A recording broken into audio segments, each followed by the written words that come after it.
Londonderry Town Council meeting for Monday, August 3rd, 2026. Everyone please rise for the pledge. Pledge allegiance to the flag of the United States of America and to the republic for which it stands, one nation, under God, indivisible, with liberty and justice for all.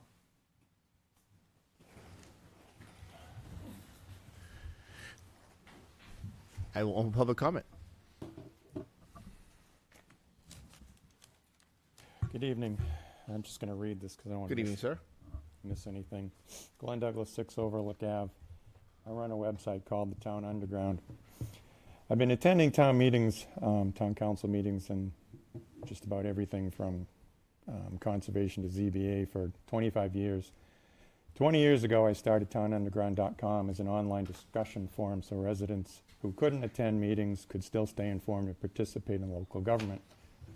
Over the years, it's grown from a simple text-only forum into a website, YouTube channel, and Facebook page, each providing different ways to share information with the community.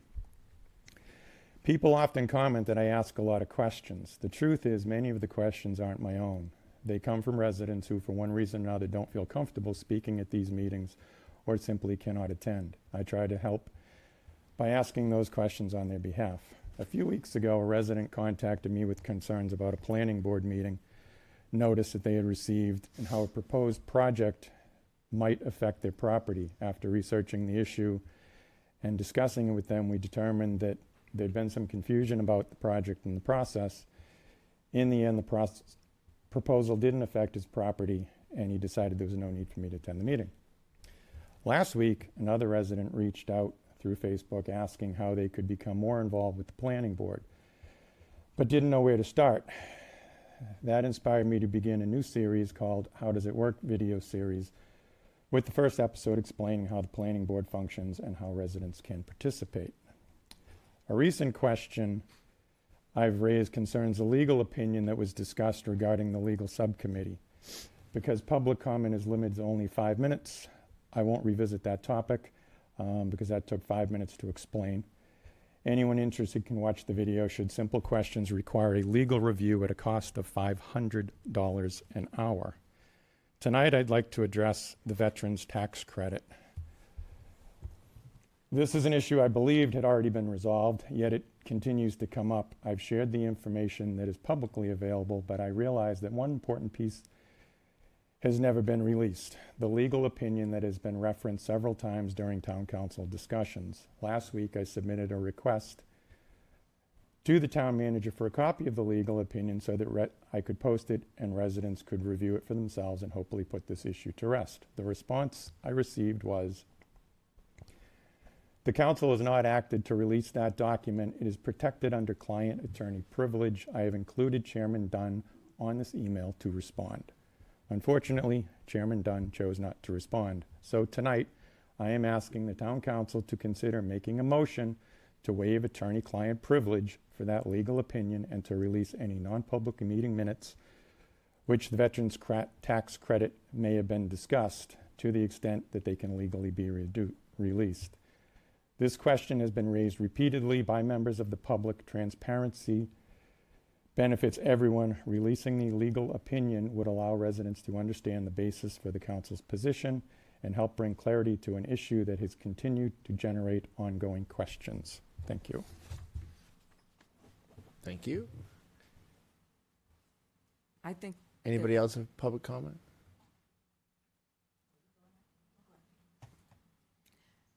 Ron, excuse me, Mr. Chair, before this goes any further, he asked for a motion.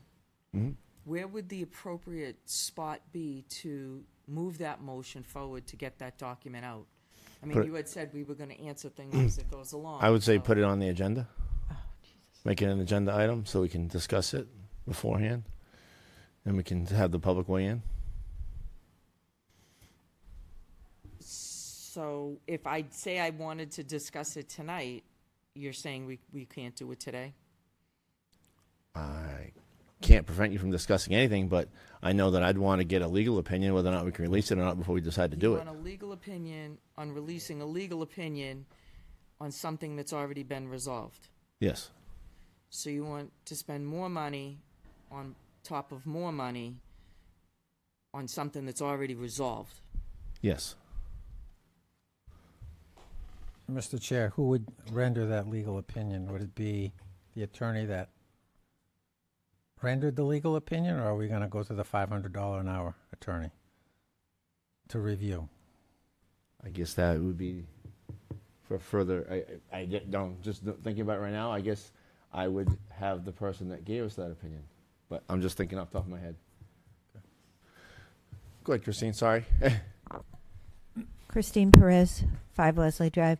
I have a quick question. Why are all or most of the 91As being referred to Shaheen and Gordon for answers at what, 500 plus an hour, rather than simple ones that could be being answered? Why are all of them being referred to legal counsel at the expense of the town?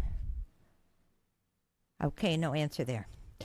I attended the session last week on the PUDs, and thank you, Mr. Mulholland, for doing that. It was informative, and it was nice to hear from other people, too. And once again, the concern, need, or want for impact fees came up from people in attendance. They want to know why it hasn't been addressed. I have asked several times, what happened to the statement in 2025, early 2025, when you, Chairman, said it would be addressed during budget season? Budget season came, budget season went, we had elections, now we're back another year later, and it still hasn't been addressed. It also came to our attention at that meeting, and correct me if I'm wrong, please, Mr. Mulholland, that the planning board had actually sent to the council some thoughts on impact fees. I say thoughts because I don't know exactly what they were, months ago. I don't believe that has ever been addressed by any of you, and it certainly hasn't been made public. So you haven't addressed it publicly, and what happened to that? Now, Councilor Dunn, let's get things done may look good on signs, but actions and lack of actions speak much louder. Can you start answering questions? When you first were elected, you said, I will answer questions, and we will have them at the next meeting. Quote, Sean will write them down, and we will answer them. Lie? That was a lie. Thank you. Mr. Chair, I want to address the comment about the information coming from the planning board. Yeah. I don't recall ever seeing anything like that brought to the council from the planning board. Okay, we'll look into it. Anybody else in public comment?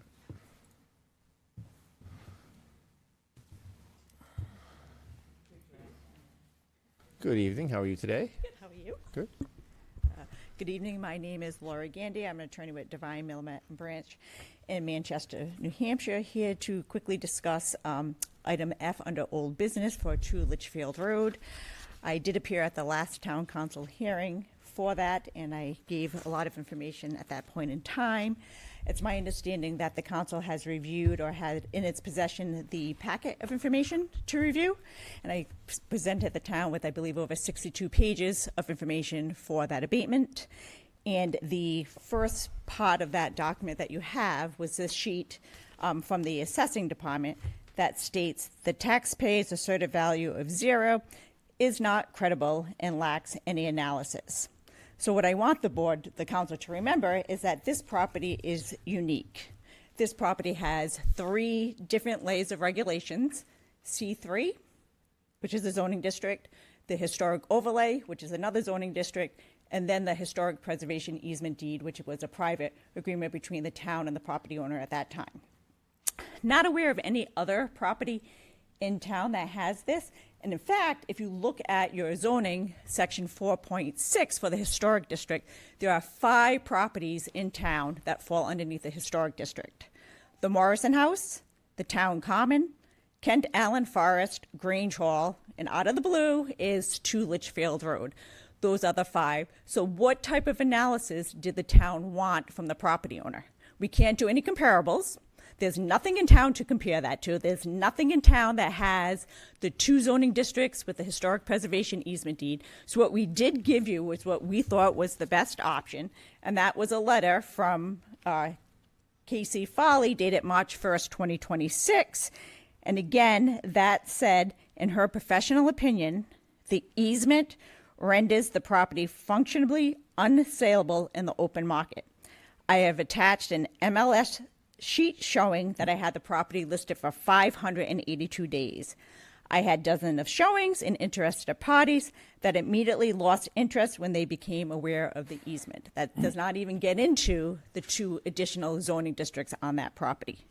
So again, we ask this council to reconsider the denial of that abatement. And I also want to point out that we did ask for the abatement going back to 2017 when my client first purchased the property, which we can do under RSA 76:16.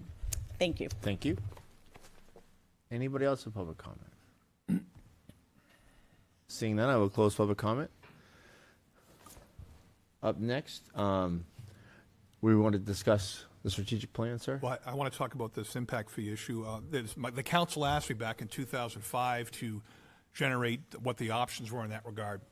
And I produced a white paper that was presented to the council at that time with that information. So that was presented to the council. No action was taken on that because the council already has development agreements, which it uses. And the statutory provision to use exactions, the planning board does have that authority, but that is limited to off-site improvements on roadways, drainage, and utilities, water and sewer.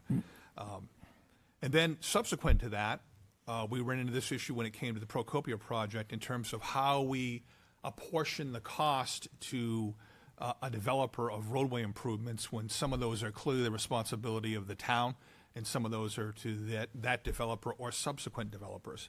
And I proposed a number of options to do that, and I asked for a smaller group of people to at least develop the strategy to frame it out to get it to the council and the planning board.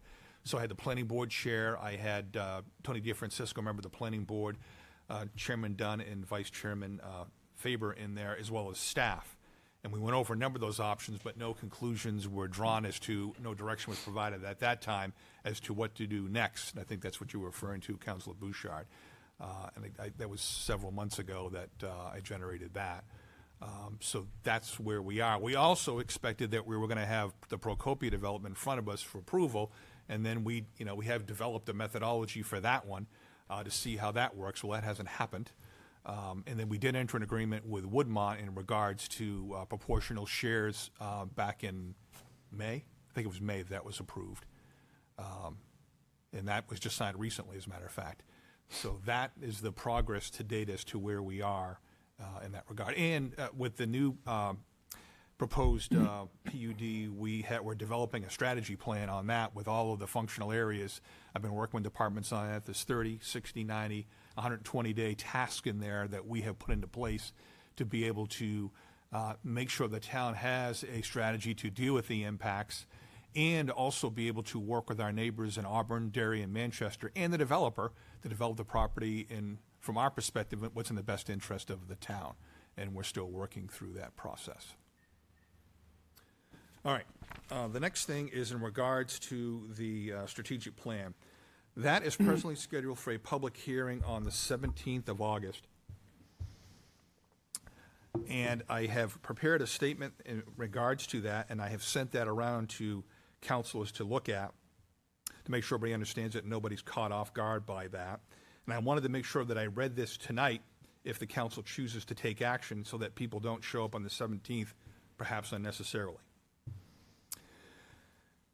Chairman Dunn, members of the council, and residents of Londonderry. After reviewing the current draft strategic plan, the proposed revisions, staff analysis, feedback from boards and commissions, public comments, and the status of the FY 2028 budget process, I recommend that the council hold final action on the draft, withhold final action on the draft FY 27-29 strategic plan in abeyance until spring of 2027.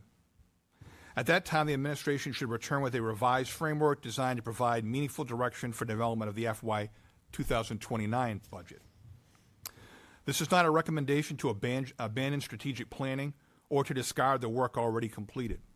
The process began in June of 2025 and was formally launched in July of 2025. Departments, boards, commissions, residents, businesses, staff, and the council contributed substantial time and ideas. That work was synthesized into 7 functional areas, 20 measurable objectives, and a detailed record of source material. The council held workshops, considered the plan at multiple meetings, and conducted a public hearing. The town should preserve and build upon that investment. At the same time, the value of a strategic plan is not measured in how quickly it is adopted, by how many pages it contains, or by whether it meets an artificial deadline. Its value is measured by whether it creates shared direction, guides real choices, aligns resources, and can be implemented by the organization, and allows the council and the public to judge progress. On those measures, the town is not yet at the point where final adoption would be prudent. First, we do not have durable consensus about what the plan should be. Substantial proposed revisions were presented at the late in the process. Those revisions were not minor wording changes. They raised fundamental questions about the scope of the plan, the relationship between objectives and implementation, the appropriate use of action items and performance measures, the connections to the master plan and the responsibilities of the council, boards, commissions, and staff. The feedback received since then demonstrates that these questions remain unresolved. Forcing a final vote now would not create consensus. It would likely produce a plan that some view as too detailed and others view as too general, or a plan that has formal approval but lacks the shared ownership necessary for implementation. A strategic plan adopted without sufficient agreement can become either an aspirational document that does not influence day-to-day decisions, or a detailed administrative work plan that is viewed as exceeding the council's intended policy role. Neither outcome would serve Londonderry well. Second, the timing no longer aligns with the FY 2028 budget cycle. The central purpose of the strategic plan is to establish priorities that guide budgeting and resource allocation. The FY 2028 budget process is already underway. The budget calendar and related guidance have been under council consideration, and departments must proceed with the work necessary to develop operating and capital requests. Adopting a strategic plan after the process has begun would either leave the plan unable to meaningfully shape the budget or require the budget process to be retrofitted around a document that has not yet achieved consensus. That would create confusion, unfunded expectations, and avoidable rework. Holding final action until spring of 2027 provides a more responsible sequence. The council could complete the necessary alignment work, consider a revised plan in public, and adopt priorities before the administration issues formal guidance for the FY 2029 budget. The plan can then perform its intended function, leading the budget process rather than following it. The pause should be active, not passive. The initiatives already underway will continue under existing budgets, policies, legal responsibilities, administrative authority, and prior council direction. These include digital permitting and licensing, records modernization, Microsoft 365 and SharePoint implementation, asset management, water and transportation planning, facilities and capital work, public safety and emergency preparedness, financial and budget modernization, lean process improvement, standard operating procedures, cross-training, employee development, and improved public communication. These efforts did not begin solely because a strategic plan was proposed, and they should not stop because final action on the plan is deferred. During the period of abeyance, the administration should preserve the complete planning record, maintain a crosswalk showing how current work relates to the draft priorities, identify capacity and resource constraints, establish practical baselines, and concentrate on the FY 2028 budget and the town's immediate operational needs. Early in 2027, the council should hold a focused alignment session to reassess the draft plan. The draft plan or revised framework can then be reviewed publicly and brought forward in May of 2027 before the FY 2029 budget guidance is issued. Some may view a pause as lost time. I view it as protecting the time and effort already invested. Adopting a plan without sufficient consensus, implementation readiness, or budget alignment would create the appearance of progress without the conditions needed to deliver results. Taking several months to establish these conditions is more responsible than approving a document that may immediately require revision or may not guide actual decisions. Strategic patience is not inaction, it is responsible sequencing. The town should continue doing the work that residents expect while taking the time necessary to produce a plan that is shared, realistic, measurable, implementable, and directly connected to the budget. Londonderry does not simply need a strategic plan on paper, it needs a strategic framework that can be carried out, funded, monitored, and trusted. For those reasons, I respectfully recommend that the council hold final action on the draft strategic plan in advance until spring 2027. Confirm that the currently authorized priorities and initiatives will continue and direct the administration to return to the council with a draft plan in time to guide the FY 2029 budget process. Then I provided the schedule, which you have, and there's a draft motion for your consideration. Any discussion? Frustration, because we spent all this time, staff has spent time, citizens have spent a lot of time coming to these things. I blame the council for dropping the ball on this. Some councilors were like, well, I want something smaller. I said it before, you should have spoken up. You should have gone to these meetings. That's your job. Okay? You got elected to represent the people. I know it's a lot of work, but that's what you signed up for. You should have gone to these meetings, should have done your homework, you should have spoken up and said, let's make it smaller. Let's downsize this thing. Nothing till the last minute. So that's my frustration on it. Okay. Do you want I mean, there's the constant weekly anger when people want to fight with themselves. It's hard to go, can't you all just get along? I'm not going to participate in that kind of thing. The only thing I'm going to say is it is performative, because if we're worried about wasting time, we could pass part of that and go forward. But instead, it's got to be the whole thing. Otherwise, it's a giant waste of time. That doesn't even logically make sense. But good speech. I just think it's the best thing for the council right now. We don't all agree, and I think the town manager came up with a good solution. We're not putting it on the, we're going to keep moving forward with it, and we'll be ready to go in the spring with it. And that way it will start right at the beginning of budget season, and it makes sense. Oh, I agree with not just doing away with it, Mr. Chair. I think we need to look at this. We need to move forward with it. We need a plan. That's a lot of things that this community lacks is planning. All right. So yes, I'd like to see this down the road. Okay. Move forward. I'll accept them. Do I want to make a motion? Do you have the motion? I do not. Oh. Thank you, sir. You want to? You want me to do it? It's up to you. Or you want to do it, Sean? It's up to you. It's up to you. I'd want to read it. Okay, just.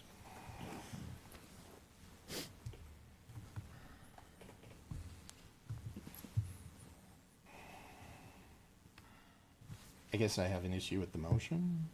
I mean, I'm okay on holding on this, but part of this is, there's a lot in here, and it's, Oh, can you share it? Can you read it? Is what? yeah, I mean, do you want me to just read out what it is? Yeah, and yeah. then- Sure. Read it. Londonderry Town Council hereby holds further action on the draft fiscal year 2027 to 2029 strategic plan in abeyance until spring 2027. No issue with that. Direct the town manager to preserve and use the existing draft public input, commission and feedback, council deliberations, and preparing a concise policy framework. So I guess the second half of this, I don't mind holding further action. The rest of this is just, let's just do the strategic plan but not do the strategic plan, is I guess the way I'm reading it. It basically keeps it moving forward. Yeah, I mean, if you listen, there's still stuff that needs to be done that we're I moving forward understand. with. I guess there's things in the strategic plan that 5 of us have consensus on. There are things in the strategic plan that we don't all have consensus on. I'm fine with the motion. All right, I'll read it. I'll move that the Londonderry Town Council hereby holds further action on the draft FY 2027, FY 2029 strategic plan in abeyance until spring 2027. Direct the town manager to preserve and use the existing draft, public input, board and commission feedback, and council deliberations in preparing a concise council-level strategic policy framework. Confirm that priorities and initiatives already underway through existing budgets, policies, plans, contracts, or council action will continue, and direct the town manager to return no later than May 2027 with a revised plan for public hearing and council consideration so that the adopted priorities may guide development in the FY 2029 budget. That's the I have a motion. motion from Dan, I'll second it. a second from Deb. Further discussion. The only thing I can say is, you're right, we didn't agree on it all, but why toss the whole thing out? You've got all this data. Some of it will be relevant, some of it will be irrelevant, but at least you're not starting from scratch again, and that would be a Yep. sin, to have to Yeah. do it all over again. Do we gonna have some more public input and stuff? Yeah. Yeah. So I don't see what's wrong with just saying, okay, we're gonna put it over here, and they're gonna wait, and I think it's the right thing to do. That's all. So I guess I'll ask this. Yeah. Are you okay with everything in there going forward? Because that's what the motion says. That's not what the motion says to me. It doesn't say that to me. That doesn't what it says to me. Okay. That motion says that it's going to stay active. Yep. I mean, I'm reading that motion as. So actually, Exactly. I can actually ask Sean. That'll Yeah, help so clear this up. We're not moving, you're not implementing the strategic plan. There's a number of things in Right. there that the council has never directed me to do. In fact, most of the things that are in there, I was not directed to do. But there are a lot of things we have going on. You know what they are, and I listed those out in my statement in there, which is going to be part of that record. Yeah. So I know there's some things that you have this controversy about. Those things are specifically not in there. I have no direction to move forward in any of those. So it's a good point that you bring up. Yeah, I'm Because just reading through it. You're right. You don't want to write a blank check, and that's absolutely appropriate. You're the governing body. So the things that are already in a win, I listed those, and they're actually in that, you've got it in front of you there. They're listed in there, and I made sure that I listed those, that's the things I'm moving on. I know there's some controversial items, and I've left those alone. The emergency management one I know is a controversial item, but I am moving forward on that, because we actually have an obligation to do that anyway. And so that one is moving forward, because that is listed in there. But it's a good point. You're not writing a blank check for me to go out and then come up with wherever I want, or just take the strategic plan as it was proposed and go implement it, because that's clearly not the direction of the council, and that should be clear on this record. Okay. I just wanted to make sure that, because the language wasn't in my packet, otherwise I would have reviewed this in advance. I understand it was in a separate email. I just didn't. So the way I read it, and correct me if I'm wrong, it says existing budgets, policies, plans, and contracts will continue. That are already existing, things that are in the plan are going to be worked on. Right. That's the way I read it. Am I reading that correctly? Yeah, because I really don't have any other direction. Right. So I I just wanna make sure- want confirmation I that want to I'm make sure you feel comfortable. doing what you want me to do. Yeah. That is the way, am I interpreting it correctly, sir? You Okay. are, and Well, again, it's Okay. been said out loud. All right, just now, want to make too, sure. So that's Okay. helpful. All right, just want to make sure. All right, any further discussion? All those in favor say aye. Aye. Any opposed? Chair votes in the affirmative. 4-0. 4-0, sorry. All right, up next we have, Could we just make for the record, so people don't Oh, show yes. up and there will be no public hearing? oh on yes, the 17th? there will be no public hearing on the strategic plan on the 17th. Up next, board Chair, appointments. can I say something here? I want to address Mr. Douglas's issue with the legal opinion. Last meeting, I asked you if you got a legal opinion, and you said you had the legal opinion. That was on 7/20. I'm going to read what you said. The full subcommittee has voted to establish a subcommittee and delegate its authority to subcommittee. The subcommittee is not authorizing any expenditures. The full council has approved the engagement letters and authorized legal expenses as necessary. The town charter explicitly authorizes the town council. Hold on a second. So,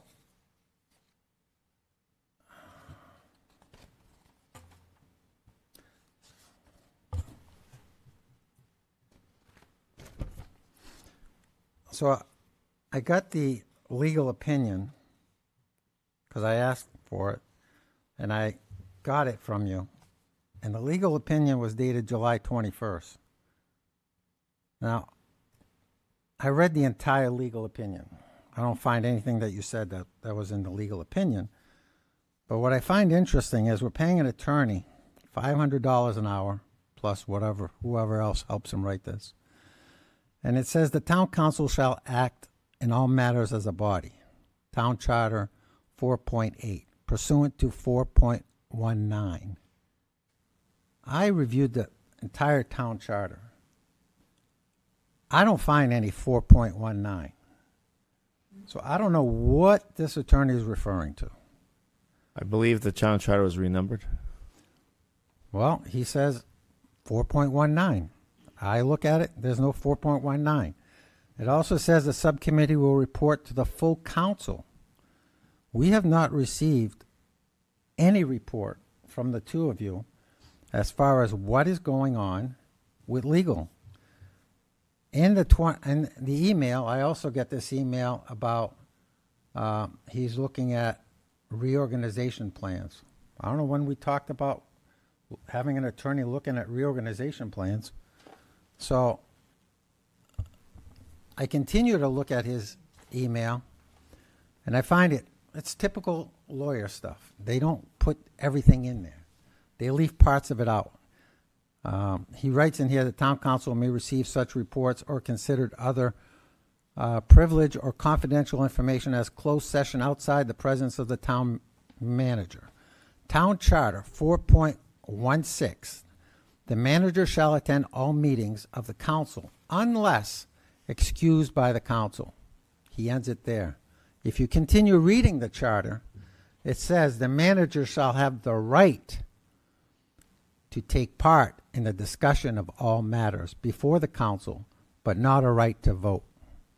I just find it interesting how attorneys will put certain things in there and then just leave it out.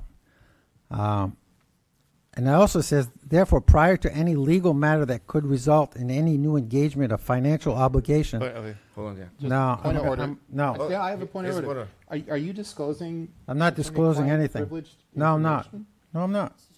I'm just, for the record. Okay. Okay, good, Dan. We talk about in the charter, we act as a body, not as two people. So I got a whole bunch of questions. How much have we spent to date on these investigations? And did the subcommittee that you established give the attorney a blank check? Because how much are we paying for this stuff? I mean, all of a sudden, there's other stuff coming up that we're investigating this, investigating that. But are any counselors here under investigation? Can you answer that? No, I can't. You can't answer if counselors are under investigation. So apparently, we have counselors that are under investigation. I If said you can't nothing. answer it. Because it's not hard to say no. I know that the investigation that was completed, I was under investigation. I had no idea. So I think the people have a right to know, when are these investigations going to end? It's been like 6 months of investigations, all this secret squirrel stuff. Why isn't the entire council not being included in the legal correspondence? We had discussed this. We said, as a council, everybody's going to get everything from the attorney. We're not getting nothing, even though he says you're supposed to, let us know. Unless you're just doing it, the three of you, and you're not letting Councilor Paul and myself know, because neither one of us know what's going on here.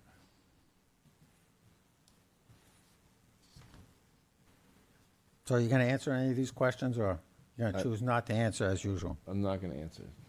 These have been answered. All right. They've been answered. How much we spent to date? We haven't. You haven't answered that. Okay, Dan. All right, up next, board appointments and reappointments. We have the resignation of Harry Schwartz from the Conservation Commission. Can I have a motion to accept his resignation? So moved. Motion from Sean. I'll second it. All those in favor say aye. Aye. Any opposed? Chair votes in the affirmative, 4-0. Thank you, Harry, for your time on the Conservation Commission. We appreciate it. I'll accept the motion for resignation of Caitlin Moore from the Old Home Day Board of Directors. So moved. Motion from Sean. I'll second it. All those in favor say aye. Aye. Any opposed?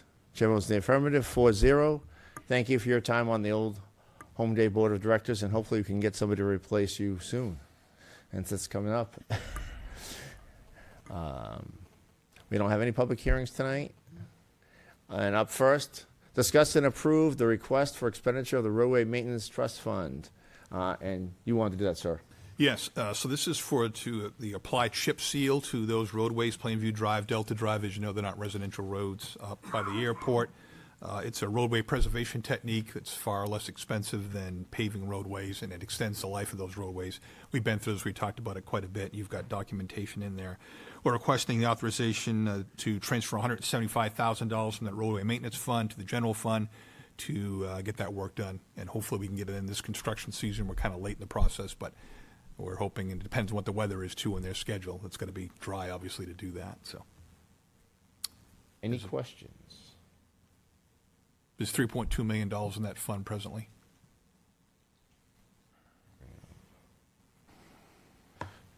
No questions? Do a motion?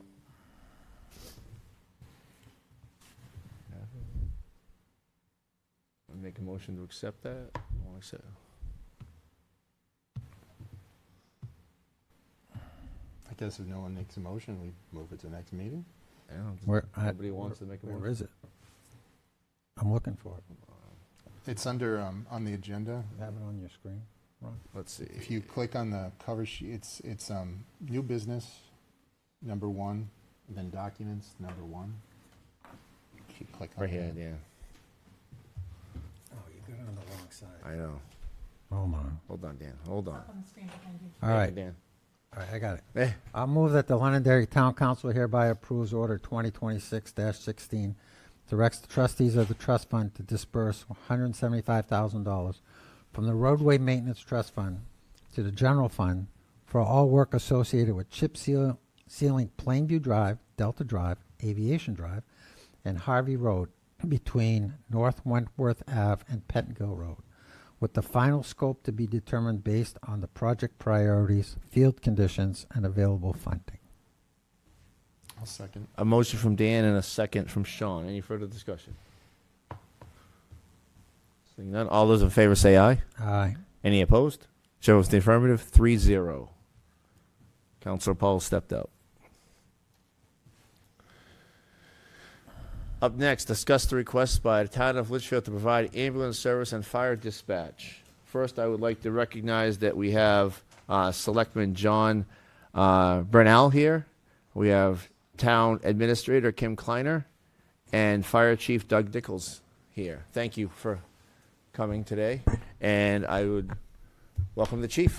How are you tonight, sir? Good, thank you. How are you? Good. How are you, Phil?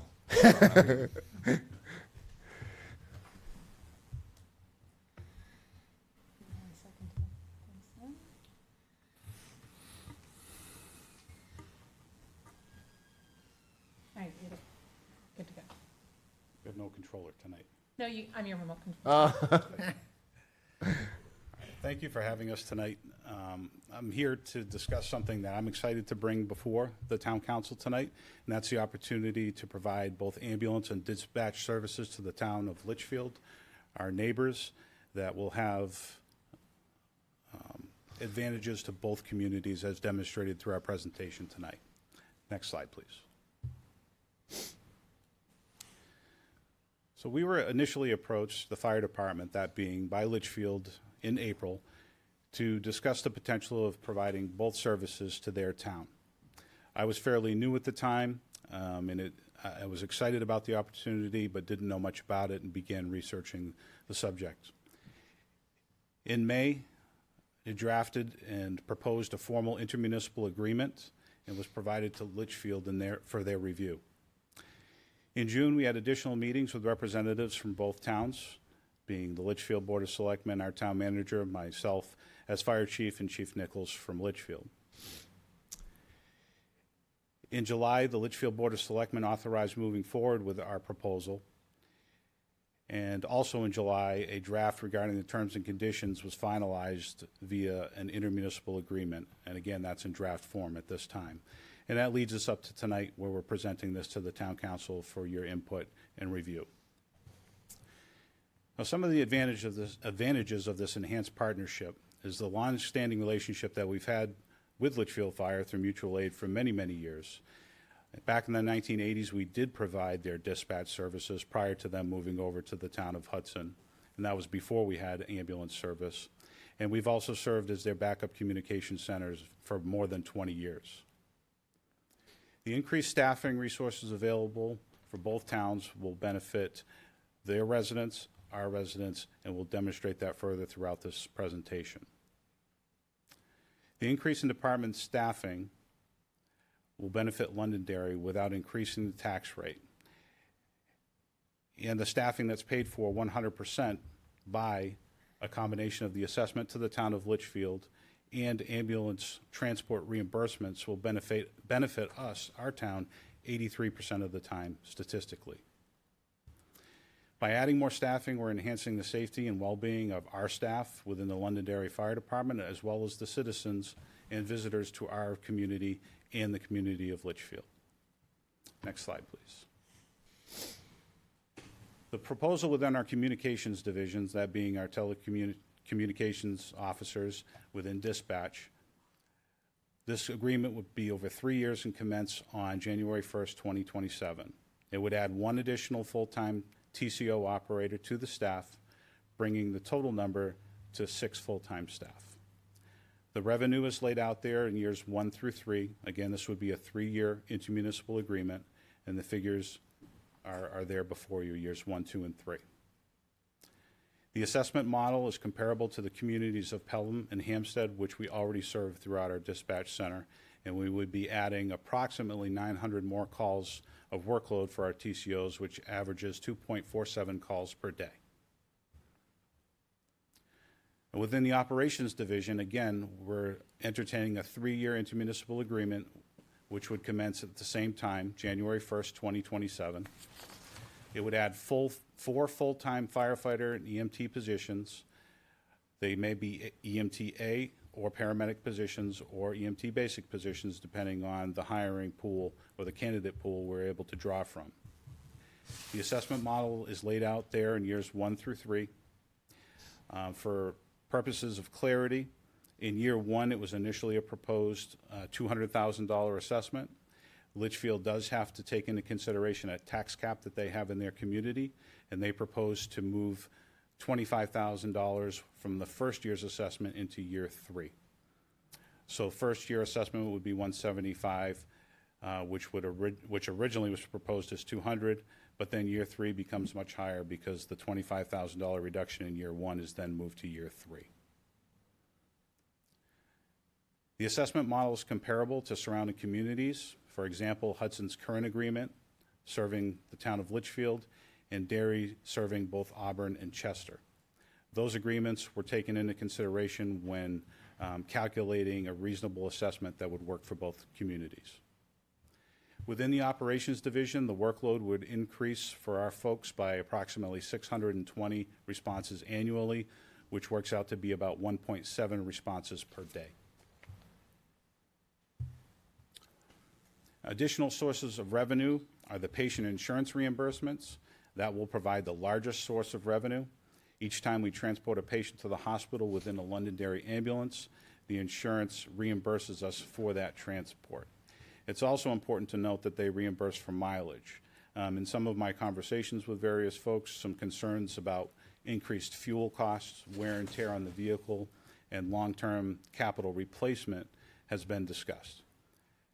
We charge more than $30 per loaded mile when transporting to the hospital. And that calculation is based on breaking down per call what it costs for the increase in fuel, mileage, wear and tear, long-term maintenance, and capital replacement of ambulances.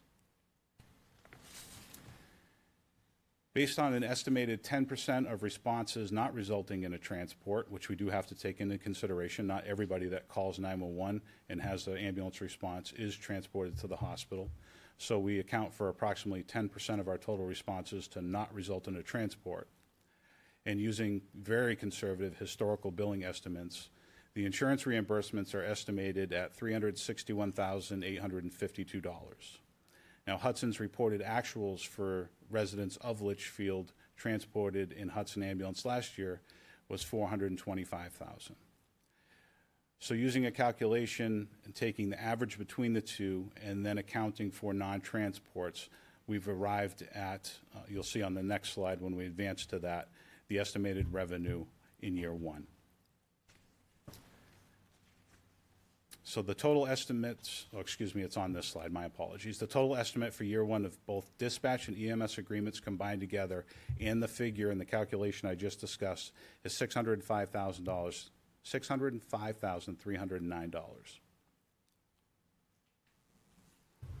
So year one cost to provide services, and this is speaking to the hiring cost of full-time personnel specifically. For firefighter paramedic, wages totals $276,581. That's calculated at a firefighter paramedic coming in at approximately step 4 based on experience. Do we expect that to happen? Likely not.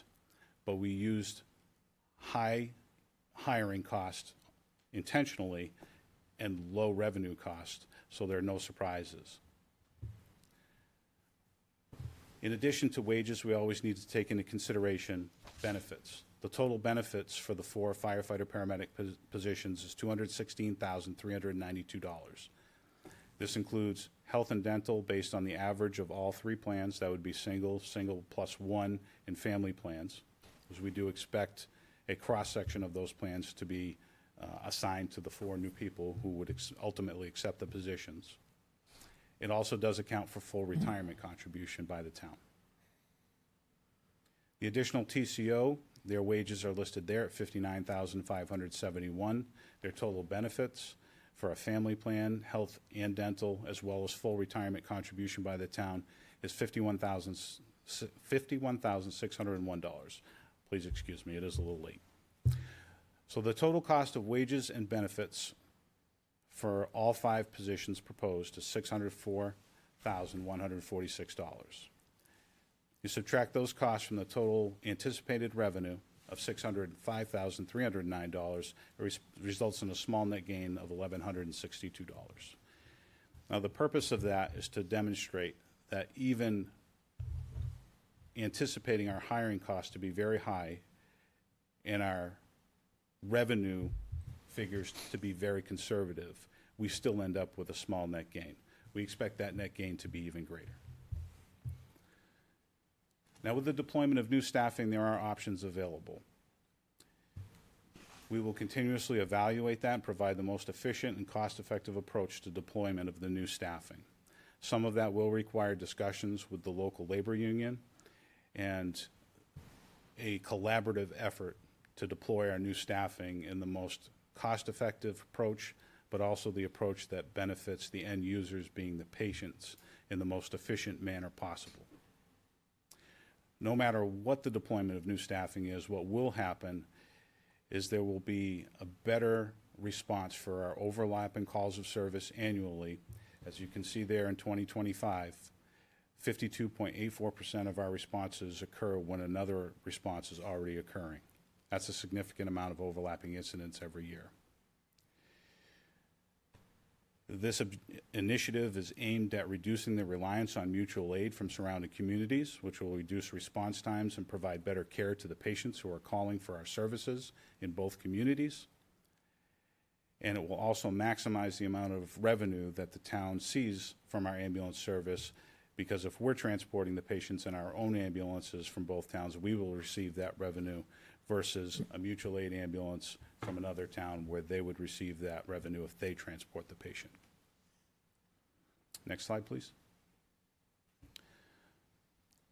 The path forward. After taking everything into consideration, I've determined that the fire department is capable and willing to undertake this increased service demand, this modest increased service demand that has quite a bit of financial benefit for our town. It also helps us move forward towards a path of increasing our staffing, which we have all identified as a need within this town, in a way that does not impact the tax rate.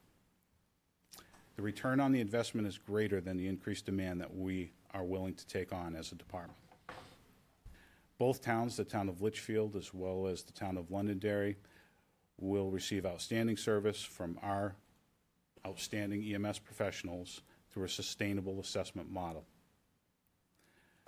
Londonderry will receive the increased staffing that we desperately need that's funded by sources, a new revenue source, which will benefit both communities. And I will reiterate once again that the 5 new positions that we are proposing by means of new revenue will be 100% funded by a combination of the assessments to Litchfield and the insurance reimbursements coming into us through ambulance transports. We'll be able to add 5 new people without impacting the tax rate. And statistically, 20 hours out of every day, Londonderry will retain that new staff. It will be available to our residents, and it will have, again, no impact on the tax rate. So before I open it up to questions, where I'd be happy to answer any questions you may have, I just wanted to reiterate a few more points. To say once again, I think it's a fair statement that we have all discussed and identified a need to increase the staffing within the Londonderry Fire Department. I can only assume that by way of your support for the recent SAFER grant that we applied for, looking to increase our department by 8 positions, the many, many conversations I've had with residents, the independent reports that have identified additional staffing needs within the community, etc. Municipal fire departments have very, very few options when it comes to obtaining additional staff. One, of course, is to increase the operating budget, which substantially impacts the tax rate. Another option is to increase revenue. That can be done modestly through some things like increasing permit fees, etc. But it's very difficult to substantially increase your revenue source without taking on increased service demand for a department that provides ambulance service, which leads me into your third option, and that is to accept an increase in service demand for a large return on that investment. And that's what the proposal accomplishes. I'd like to reiterate the point again that our projected hiring costs are higher than what we anticipate to see, while our revenue projections are lower than what we anticipate to see. That was done very intentionally to show the value in pursuing this agreement and the advantages that it has for both communities participating in it. The opportunity to add 5 full-time employees with salaries and benefits that are covered 100% by a new source of revenue is extremely, extremely rare, especially when that new staffing will benefit Londonderry the large majority of the time, as demonstrated. This is one step in a multifaceted approach from our department to obtain additional staffing. I've already mentioned the SAFER grant. We're looking at the regular budget process and reasonably and responsibly adding staff through the budgetary process, increasing our fee schedules, etc. And there'll be more information about that as we move through the budget process and looking at adjusting our fees and charging additional fees for services rendered by the department. That's a topic and a discussion for a future time. And the last point I'd like to leave with you is, I know when I was first hired here and I spoke with this town council, I had mentioned looking at ways to maximize the amount of revenue coming into the department. It's something that I consider one of my specialties from past experiences. This idea may seem foreign to some. It's not foreign to me. For many, many years, we worked under a very similar intermunicipal agreement where my former employer was the host community, and we provided EMS services to 5 municipalities, assessing 4 of them, and seeing the success that it had for all communities involved was a very gratifying thing. It's a sustainable model. It works.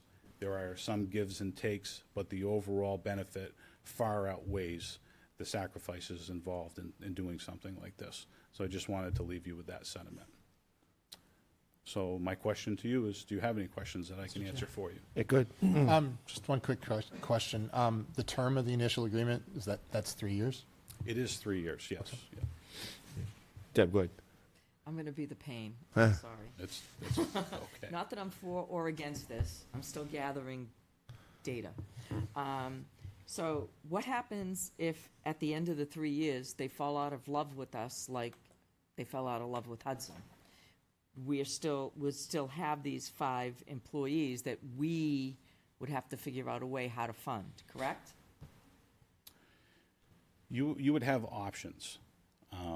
If you no longer have an intermunicipal agreement which was funding those positions, then it would be your job as a council to reevaluate whether we maintain those positions or not. As a fire chief, I'm always going to advocate to maintain those positions, of course. I would not advocate to eliminate them. But there are revenue concerns that need to be taken into consideration and budgetary concerns that need to be taken into I'm just trying to be consideration. realistic as to Understood. what if. on the Understood. 4 sides. So at the end of the day, we have a grant for 8 people, correct? Correct. Can part of that grant be used towards that 5 and then bump that money out that Litchfield's giving to cover it in a future date when the grant stops covering it? Because that $1,000 or $1,500 is really not going to help after that 3 years. I mean, I don't know what's going to happen then. And so I'm trying to think of this. So you're talking 13 new firefighters. And are we going to need more equipment for these 13 firefighters? Just to be clear, we don't have a grant. Well, we applied for We it. have but an I'm just saying, application. if we got I just want to the be grant- careful because All right, let me bring back the hypothetical. If we got the grant, right, there's 8, and then you want these 5 for Litchfield, so that's a total of 13. Is there a way to include that 5 in that grant? So, and then take the money from Litchfield, put it in a fund for future funding in case the thing does, and to cover costs of raises and whatever else that could come forward. I'm a little cautious because I'm afraid if everything came to fruition and then if the rug got pulled out, what would happen? So first piece, Deb, is that the $1,100 very small Gain. that we would get at the first year that's just the first year. That's going to grow each year. It's not going to stay that Guaranteed point. growth? It is because the fee schedule goes up each year. If you notice, the first year was $175,000. The last year was $256,000. So that number is going to go up just based off of the increase in fee from Litchfield plus what? Well, because, in that increase, you have health insurance going up and you have raises going up and overtime going up because there could be more building over in Litchfield, which they are doing. So now you have more calls. So my point is, you can't guarantee that money's going to cover Well, but with that. those more calls is more revenue from the ambulance. See, it's like a compounding effect, right? But I'm just. And I'm not saying it's a huge increase. I don't know that because we can't predict revenue. We can't predict ambulance revenue other than what we have historically gotten from past, right? But in theory, based off of fee schedules increases, call volume increasing, that money goes up, that revenue goes up. Okay. I think it would be helpful to see year 2 and year 3 too. I get that we don't know what benefits, but we can base it a little bit on what historically has happened in the past and just, at least to see something in there. It is not responsible to do that, in my humble opinion, and I'll share why. We can do that with the assessment model, and the assessment model was built to increase, to keep pace, and actually keep ahead of inflation, historical percentage inflation year to year. The assessment of fixed costs, it's very easy to do that. Without keeping a rolling average, as calls increase year to year, typically increase year to year within the municipality, it is nearly impossible to project what year 2 and year 3 would look like as far as the insurance reimbursements from the ambulance transports themselves. We do expect them to increase because historically we've seen a call volume increase year over year just within the town of Londonderry. Litchfield has provided, historical data that has also shown that same thing and demonstrated increased call volume year to year to year. So we do expect that increase, but without having a rolling 3 or 5 year average to be able to calculate that for you, we're really just taking a shot in the dark, and that's not something I want to do and provide you with inaccurate data. Do we have the rolling 3 to 5 year average, though, the prior? And that's how we landed on all Okay. of these mathematical calculations here. Without adding 12 months at the tail end of it, we don't have up-to-date data, and we're looking historically at a trend that's not accurate within the last 12 So months. it'd all be based on that historical trend. And, the farther and with you the get new away from- state ambulance revenue billing that we put into play with the contracts that we spoke with you guys about probably 6 months ago, that's the other piece of it, that it's hard to get that data because this is a different model of billing per the state than has been done previous to this year, right? So unfortunately, we don't even have that data because that just went into play this year. It's okay. Additionally, when ambulance Sorry. rates are adjusted each year, they're done so at usually the federal level. When we talk about Medicare, Medicaid, those are adjusted in accordance with historical trends of inflation as well. So all of these things that we expect to see moving forward will keep pace or slightly exceed rates of inflation when we're talking about contractual increases and the increase of costs and goods moving forward. Deb, go ahead, sorry. I just- Yeah, I go just ahead, wanna continue, no, finish off- continue on. Again, I am concerned about our firefighters, okay? And I know these guys, and I don't want to hire people and then in 3 years we can't keep them. And I don't want to overstress our firefighters because it's a very, stressful, high anxiety sort of job, just as the police are. It's that you're on ye, sort of, you know what I'm saying. And so I want to make sure, like, have you? Because you did all the positives. I really would have liked to have seen the negatives. What happens at the end of the 3 years? What happens if Hudson decides to seduce them back, or Merrimack decides to encourage them to go over there? What happens then to us and to those poor guys that are now part of your team? Are we going to be able to cover them? Those are questions that I, as one counselor, really, because I don't think that's fair to hire someone to go, oh, I'm sorry, 3 years, that thing broke up, we got to let you go. I wouldn't want to do that. I mean, I probably won't be here, and that's fine. I won't have you. But I still I mean, feel you'll bad for physically those still be people. here, Deb, in town, I hope. Huh? I said you'll physically still be here in Maybe. town. But you know what I'm trying to So- say. I don't want to do that to somebody. I think about that as a human being. You don't want to. So what I mean? I like to sit up here and bring back revisionist history or history of the Londonderry Fire Department, right? Okay. And Do I'm that. not going to speak to the end of the contract and what happens, but to the point of thinking about how it affects our organization, right? So 5 years ago, past fire department and town administrations wanted to bring in the town of Candia for dispatching services, right?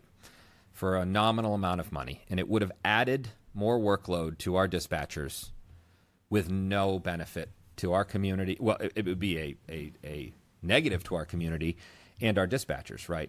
And so when I moved into this position and Chief Butler moved in, we got reapproached about this. And we said we are not going to move forward with another contract that brings zero benefit to the town of Londonderry or our members, right? So this contract, of course, came up, and we shared the backstory with the chief on how we got Hampstead and how we brought Pelham in under dispatch. But we said that in order for this to work, this has to provide a positive outcome for the community and our membership, because we're not just going to continue to put more work on our members for nothing. And we really took that into consideration when we looked at this and went through this process. And we wouldn't have moved forward with it if there was not going to be a benefit to our community and our members, because it's not, to your point, right. And we looked at that, right, with the past contracts. And I'll be honest with you, the Hampstead and Pelham contract strained our TCOs, our telecommunications operators. And so that was a big sticking point with myself and Chief Heinrich when we talked to the chief about this, that we can't, especially with dispatch, bring on another contract if there's not an added benefit of another person, which we've proven by having 2 people in there is a game changer, right? Otherwise, it's bad for our town, it's bad for our members, right? So we took that into consideration when we first even started entertaining the idea of this, right? And we made that clear to Chief Nichols from the onset. If this doesn't benefit our community and our membership, then it's not a value to us. So are we gonna need more equipment, more ambulance, more trucks? So as far as equipment, every firefighter needs to be outfitted with personal protective equipment, yes. And I do believe a combination of our current operating budget as well as the decreased hiring costs and the increased revenue will be able to offset that. Additionally, to your point, trucks, equipment, things like that. If we do nothing different today, we still are going to maintain, as recently approved, 4 ambulances with a 5th mechanical reserve. We're not bringing on an additional ambulance or additional pieces of apparatus or anything like that. But to that point, if in the future, and this should be done now with Litchfield, in seeing heavier volume because of the types of houses getting closer, whatever, more people, it should be built in there that somehow or another we're not solely responsible for buying a new ambulance. Like, they should have to belly up to the bar and pay for half of that truck. Yeah, we own it, we maintain it, but we're using it to help that. Do you know what I'm being forward thinking. Like I said, I'm not against or for, I'm just getting information and trying to find every possible thing that could fall through the holes and make sure we address it and in a logical fashion so that I personally can look people in the eye and say, this is a really good thing because I feel safe that this and this and this is going to be covered. We're not going to be held holding a basket of cracked eggs. That's all. So if you could provide some clarity on your thought process as to why you feel Litchfield should be buying an additional ambulance. I'm a little bit lost with that concept. Because we're going to have some of our own, we're putting in our own, we have our own, right? But now we're taking theirs on, and as we go forward, right? And I'm not saying they're going to do it like today. I'm saying at the end of the 3 years, if we evaluate this with their building, and I do know that building is going on over there, so with the building that's going on over there and the building that's going on over here, if the call volume steadily increases, that pushes to the point where we need to have another truck, it should be some sort of partnership there, because we might have not needed that, or there would have been less wear and tear on our trucks that we have if we hadn't been sourcing them. They're covering the cost of the firefighters themselves, and that's wonderful. But along with those firefighters, you don't want them having crappy equipment. That just puts them in an unsafe situation, and we don't want to do that. So, and I'm not trying to be greedy or anything. I'm just trying to be truthful in how I see things, which is a scary thing. I'm sorry. So, Chief, wouldn't they actually be paying more because their mileage is going to be higher than what our residents are paying? Because the ambulance is going to travel further into their town, so they're going to pay a higher proportion per call, their residents, than our residents do, as part of that mileage at $30 per mile for service call. So they are going to pay more, aren't they? And that's what goes towards paying for the cost of that ambulance and running that and the capital costs that go along with it. Isn't that correct? Correct, yes. The longer you travel, the more miles you travel, the more you recoup in that mileage reimbursement. And it's a mathematical calculation, as discussed, to cover such things as capital replacement, wear and tear, fuel consumption, et cetera. To your point, though, thank you for explaining it to me. It helps me see it more clearly where you're coming from. At the end of the 3 years, we determined that the call volume is sufficient enough to entertain looking at adding an additional piece of apparatus. because of the additional workload that we took on, absolutely it would be appropriate to have those discussions in open dialogue with Litchfield about a capital replacement program when we're undergoing the renewal of that intermunicipal agreement. It would be appropriate at that time. And I agree with you, but I'm a upfront sort of person. Mm-hmm. I would have the upfront conversation, but should we be taking, like Sean had said about the mileage, should we be taking those funds that come from mileage specifically and putting them in a specific account for ambulance? You know, I've seen you do it before. too. Vehicle repair costs, and so Thank you. so Like- the town manager beat me to it, Deb. But the point of the mileage, just like when you file taxes under a business and you can put in mileage if you use it for work, is there to cover the costs of the wear and tear of whatever is getting you from point A to point B to do your work, right? Right. So I think it's worth understanding that the repair and maintenance of those ambulances built into that mileage fee, right? Okay. Instead of having to say, hey, we want Litchfield to pay X amount of dollars to, right? And It's kind of, it's a very small proration over a 3-year period in that mileage, right? And so that's what would cover that cost, right? And again, I'm not against this. No, and not I at don't all. want to take advantage of Litchfield. I believe personally, all fire, all police need to be regionalized, and that's how you're going to save money. But I understand the fiefdom. So at that point, we'll leave that there. it is good, Deb, to look at the 360-degree view of But I everything. do believe So- that's the wave of the future, because it's the only way you can sustain it. And that's exactly what they're proposing here. This is regionalization because we can't get the additional staff. I mean, adding 4 more people, we just, I know we applied for a grant, and if we get it, we're going to really struggle if we get it. Because there's matching requirements, and then we have a cliff at the end of 8 full-time positions. That's like $1.3 million that I don't know how we're going to pay for that. But we won't know until September as to whether or not we got that grant. But that is what the vote was to move forward on that. So we're in a position now that when this decision is made, we're going to find out in September whether or not we got this grant or not. And that's going to be a key decision point. So if we get the grant for 8 positions, and it wasn't 13, by the way, it was 12 because one's a sorry. TCO. That's all right. One's a TCO. Then I would suspect that we're not going to add the additional 4. We're just going to go with the 8. They'd all be inside of that. Right. So what timing is the key, Okay. because you can't supplant federal funds. No, I understand. Right. So when that is signed on the dotted line, we want to have the answer one way or the other about that grant. But these folks need to have they need to know which way they're going.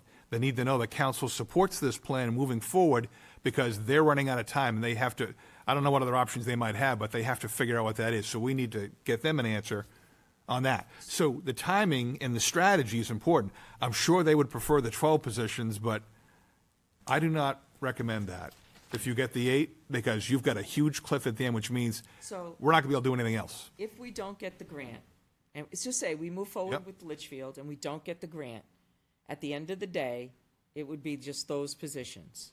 Right. But if we do get the grant, we still have to hire an additional 8, or we just have to hire an additional 4? We need 4 people to be able to provide the coverage to both our town and their town. We can't do with the I existing. understand that. Right. So you would have the choice if you're going to do 8 or 12. I don't recommend 12. Okay, so we just stay at the 8. I And then, got it. but what you said at the beginning, we would take that money that's provided by Litchfield and we would, in essence, bank that and reduce our property taxes on that. Right, that's what I was trying to, okay. So, and I'm at better the end of the now. day, these regional relationships only work when they're in the best interest of both parties. And we're not, sticking it down their throat and charging them for costs that. And we wouldn't wanna I be know, those I know. people. But I just want to make clear for the public, it's not about us making money. It's about covering our cost. And the addition is we get the additional service. If they got 1 call or 1.7 calls per day, we've got that staff to run a second ambulance. We only run 1 ambulance right now. We got 3 ambulances and we're going to have 4 with a spare. Chief? Correct. So that's one of each station. I just want to be clear so people understand this. So right and now, that's we, what I'm trying to do, because it's confusing. right now, we run 1 ambulance, and jump in where I'm wrong here, Chief. We run 1 ambulance, staff 1 ambulance out of the central station to cover the entire town. Now we're going to run 2 ambulances, and the advantage of Litchfield, the geography of their town and ours, is all three of our stations can laterally travel into their town. It actually works out quite well. Normally, it's never, like Hudson, they have to come from the bottom of their town and go up 3A to get there because there's a river in between.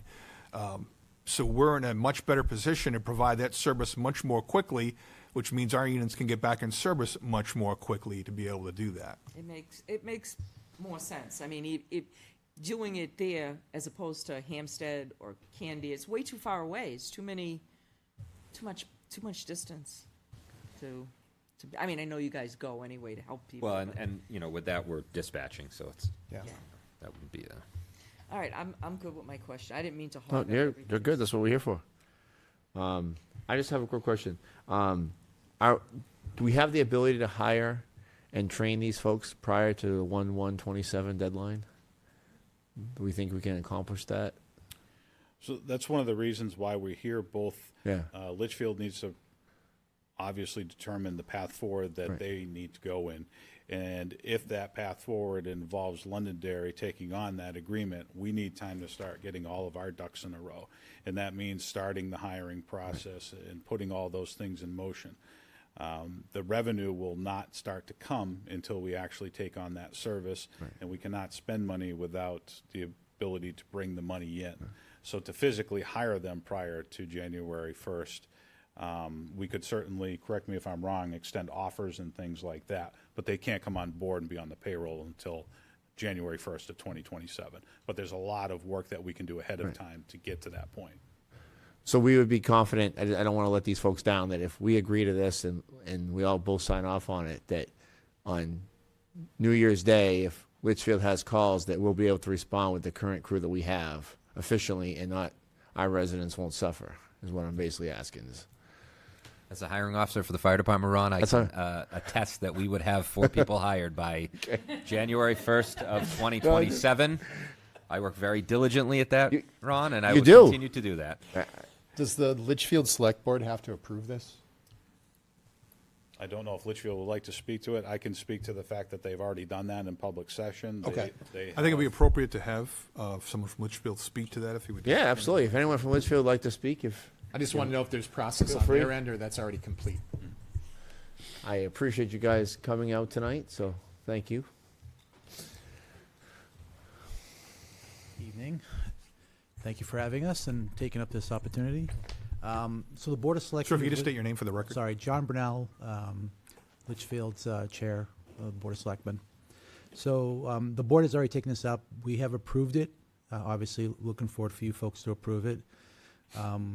We've already put it in our budget. We've already worked through all those logistical things. So we're actually ready to go.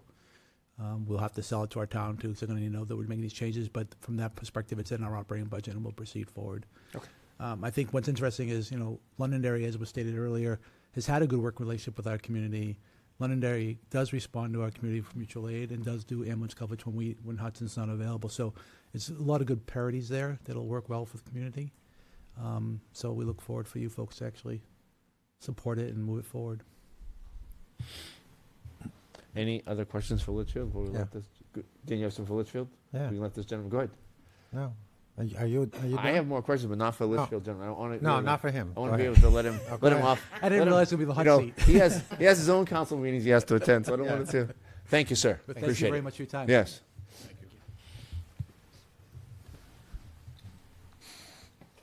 I just had one other question. With the ambulance increased fee schedule and obviously the rising number of calls, do the people or the person who bills the insurances, do we need to add on to that end too? Or are we good there? Like, will we have enough people to bill out all the insurance calls that we have? That's done through a private contractor. Okay. And they charge a percentage of the amount collected. Excellent. So that's part of the assessments. As they increase, those mathematical formulas are accounted for to account for the increase in the billing percentage. Great. Dan, you're up. First of all, I want to thank our firefighters out there, sitting out there. I want to thank you for everything you do for our community. And I'm sure that's why the community of Litchfield is looking, for service from us because of your professionalism. I want to thank the representatives of Litchfield. I can tell you that I've lived here for over 40 years. And it's great to see the mutual aid between Londonderry and Litchfield. You guys have come here, helped us out. We've gone there and helped you out. I think this is, I just want to say thank you for that. Do you have any assisted living facilities in Litchfield? None. Okay. We don't have, you don't have any urgent care or, okay. Just because I know all the calls that we Those get are on the valid fire questions, department. Okay. Yes, they are. Valid questions, Dan. So I remember when Derry was providing ambulance service here to Londonderry. And people were concerned about, oh my goodness, you know, these people are great in Derry and all that. And our communities have grown so much. I think this is, we have a very excellent fire department, and they provide a great service. I also look at, town manager stole my thunder, geographically. When I first looked at this, I said, wow, for Litchfield, this is a plus. Because if you think about it, everything comes from Hudson. They have to head north. They're all in the southern part of your town. The way Londonderry is positioned, we have the north fire, we have central, and we have south. So we're just cutting across to you guys and helping you out.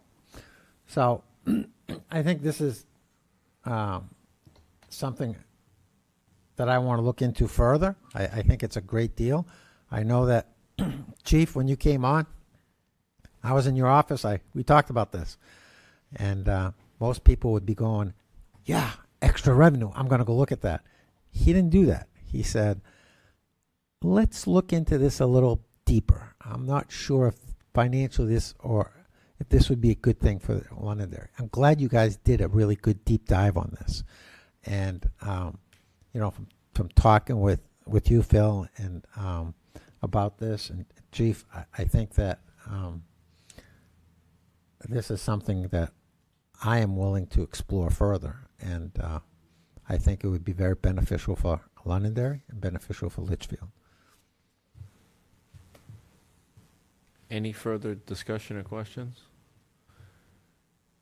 All right, we have this on the agenda for August 17th, so if anyone has any further questions or anything in the meantime, please reach out. Thank you. Thank you both, and thank you, Litchfield, for coming tonight. We appreciate it. Thank you.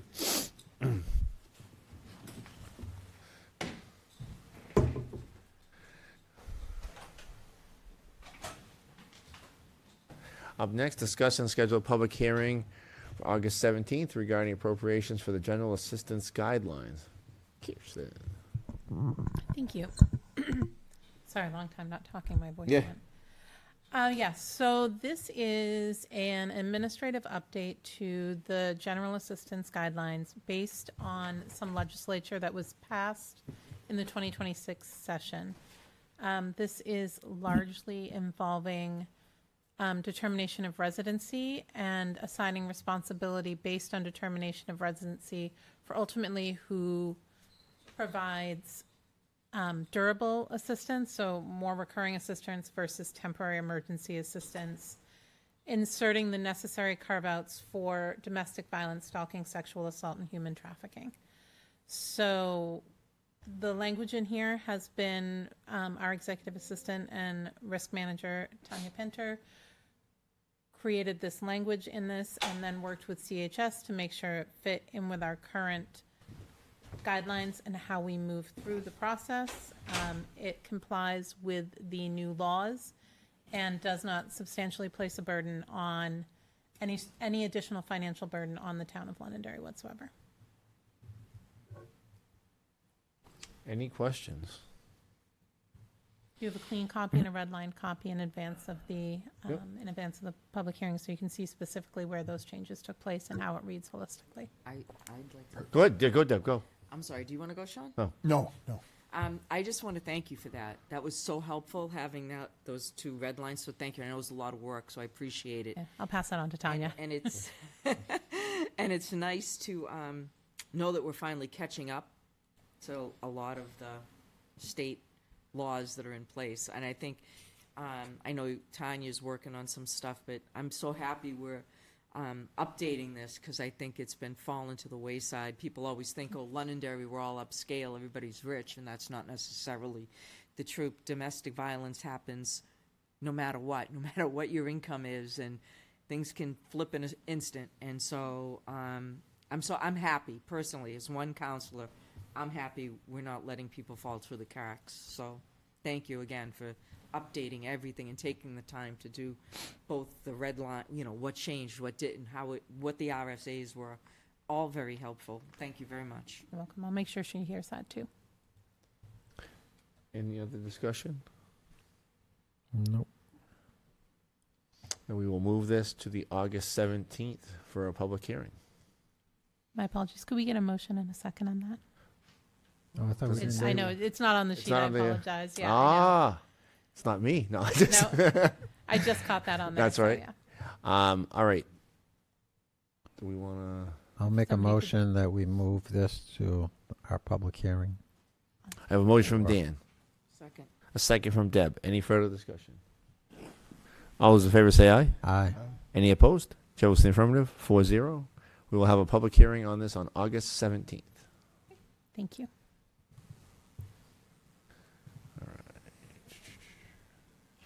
Up next, discuss and schedule a public hearing for August 17th regarding the proposed changes for Petengill Road TIF district. Mr. Mulholland. Dan, if you could come up as well, sir. I've asked Dan to come up. He's the chairman of the Sure. Londonderry Housing and Redevelopment Authority, who we're working in partnership with on this particular project. So we're proposing that 4 properties be added to the Petengill Road TIF district. TIF districts have to be contiguous areas in order to include 10 Navigator Road into that. We need to include 4 Akira, 148 Harvey Road, and 11 Navigator Road. So 10 Navigator Road, folks may not realize, but that is a property, there's a building there that is owned by the Londonderry Housing and Redevelopment Authority that is leased to Enterprise Mobility. That's the rental car entity. And I do believe it is the largest rental car facility in the state. As you know, we receive considerable motor vehicle revenue from that operation on a regular basis. The information's in your packet there. It's over $1 million. And the renovations are necessary to that particular building. And what we're proposing is to use the TIF revenue, the increment that we receive from the TIF district, and make upgrades to this public building that belongs to LHRA. In return, LHRA will have a lease agreement with Enterprise Mobility to bring in extra motor vehicle revenue to the town to offset property taxes, which, as you know, I think we are the single largest collector of motor vehicle revenue in the state for rental vehicles, and this will increase that, which will mean that there will be rental vehicles coming from other communities here to be added to that. If they don't make those payments, they have to make those payments in terms of a lease payment to LHRA. So we'll be making investments in a public building that they have to, Enterprise Mobility has to pay property taxes on because it's a private entity on a public piece of property. So we're going to enhance that property, which is going to increase the taxable value of that property, bringing in additional revenue, which will now go back into the TIF district to be reused to advance that property and whatever other projects the council approves in the future for the TIF district. And I've outlined those revenues here as projected. In order to do this, we're going to need an MOU with LHRA, which is in draft form right now, needs to be finalized with that. So the process is to schedule this for a public hearing in front of the council, which we would do on August 17th. The statute requires a 15-day period after the public hearing to act on those changes to the TIF district. And that would occur on September 14th because we don't have a meeting on the 8th because that is the primary election. So we have that meeting on the 14th. So that's when the final decision would be made, assuming you move it forward in the process to do that. That's a bit of the broad brush. There's quite a bit of detail in there. I sent you a draft of the proposed changes in the plan in the TIF district. There's a statutory change, as you know, it no longer requires a TIF advisory board. I did not propose that change in here, but if that is something that you want to do, you should do it now because, as you can see, it's basically a 3-meeting process to do that. But that would be something that you would have to choose to do if you're on. I'm not proposing that in here. But if you do want to do that, this would be a time to add that in there if you want to make that change. So, again, that's a pretty broad brush. There's a lot of detailed information there. I worked with a counselor Faber, who is on the TIF Advisory Board, went over that. And Dan, you want to add anything to that, sir? Yeah, if you don't mind. So Dan Root, LHRA Chair. So we are 26 years into an existing lease with Enterprise Mobility for the 10 Navigator Road lot. The town has obviously experienced, considerable revenue from Enterprise over the years. They've always, to my knowledge, exceeded the minimum revenue requirement to the town of Londonderry. Sean and his team, again, for the last 3 years, we've been trying to negotiate this lease renewal for them that has 4 years left on it. So Sean and his team were able to find this creative avenue to sort of mitigate the cost that they're looking to make improvements in the building, to hopefully keep them here for another 30 years. And that's the gist of our review with respect to 10 Navigator and getting that into the TIF district. Any questions? Deb, go ahead. Of course. Go ahead, go. The pain. Just a real specific questions. Why those specific 4 pieces of property? Because I know people are going to ask that question. And how long will this TIF district last? Like, usually they last for a period of time. This is going to be indefinite? No, it lasts as long as you choose to keep it lasting. The only difference is if you borrow money, you can't eliminate the TIF district until you pay off the debt. But we're not borrowing money. Because usually it hits a point where it's breaking even and you kind of flip it back to a regular Londonderry project. This is actually an area where Londonderry sets the example for the rest of the state and the country, quite frankly. When you did that Petengill Road project and you paid it off early, you folks set the example for everybody else. I know when I worked in the other community I worked in, we looked at what you did and the example that you set, and you did it the right way. The idea is TIF districts, you only keep them as long as you need them, and then you eliminate them. That's what I'm hoping to do. Right, but you're known nationally, Londonderry is known nationally for doing this as the case example of doing this the right way.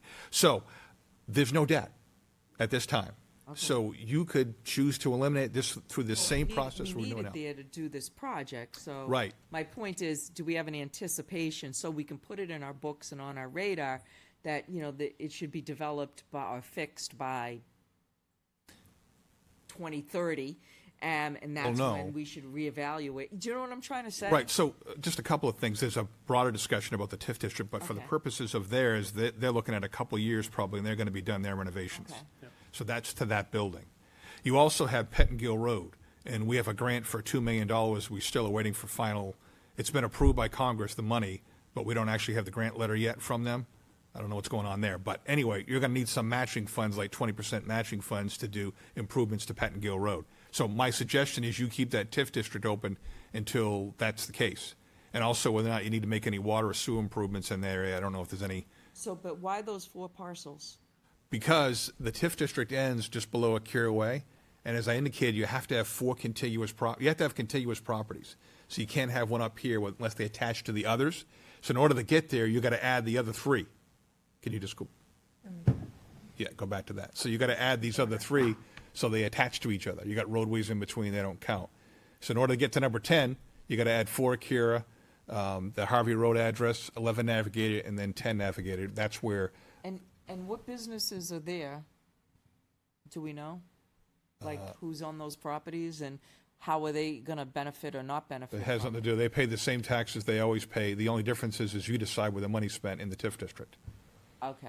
Yeah, So they basically what we're doing is taking the money that comes in on those pieces, 4 pieces of property, The increment. using it to fix this thing. No.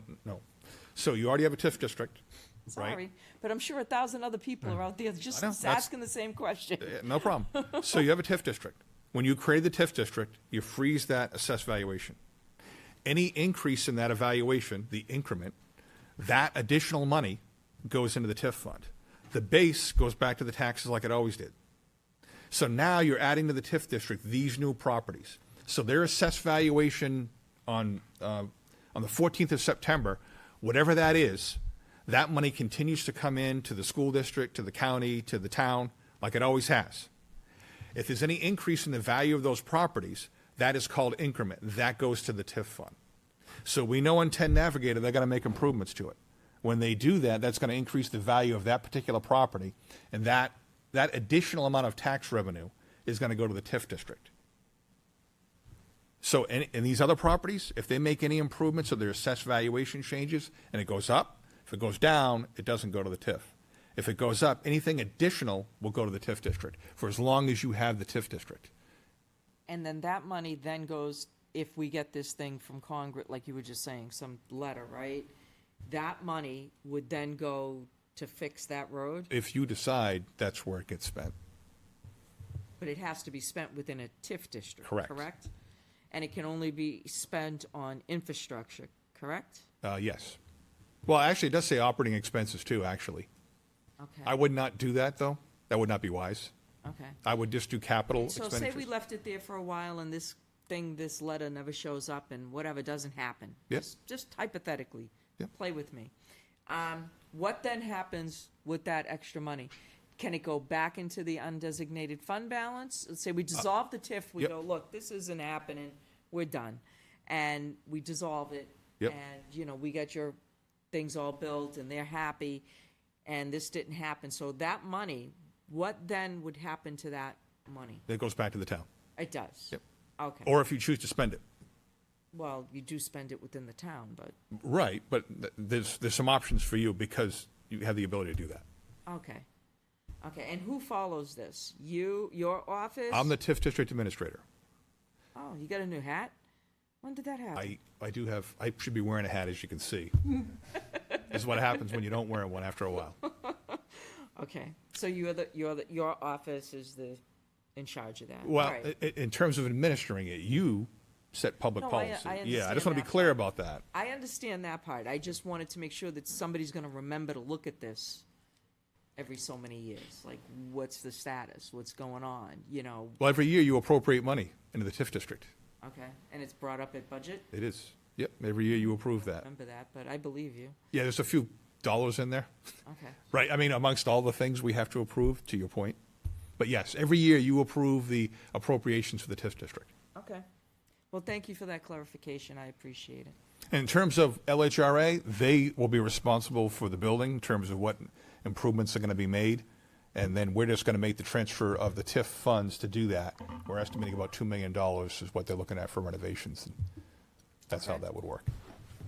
And there's not going to be any other benefits applied to this thing where they get a break on their taxes because, that thing we have? If you fix your building in 10 years, you get 50% off to 20 years? Yeah, they don't own it. Okay, so These we folks own do. it. Well, yeah, LHRA, which is a governmental entity, yes. Okay, never mind. Yeah. No, these are good questions, and I understand why Let's you're asking. have people double dipping, You got any questions? watching people's backs. Well, we're the ones double dipping, though. Well, that's that's- okay, that's- because that- we need to exactly. do that right now, so that's okay. I'm done. You want a Yeah. motion? Is there any more questions first off? Do we have any more questions or? I'm good. All right. So a motion that the Londonderry Town Council hereby schedule a public hearing on August 17, 2026 at 7 p.m. to receive public input regarding the proposed changes to the Petengill Road area tax increment financing district to include adding 5 additional properties. Is it 5 or 4? 4. 4. It says Sorry. 5 here, 4. Yeah. All right. So Thank you. adding 4 additional properties. I have a motion from Dan, Second. a second from Deb. Any further discussion? All those in favor say aye. Aye. Any opposed? Chair votes in the affirmative, 4-0.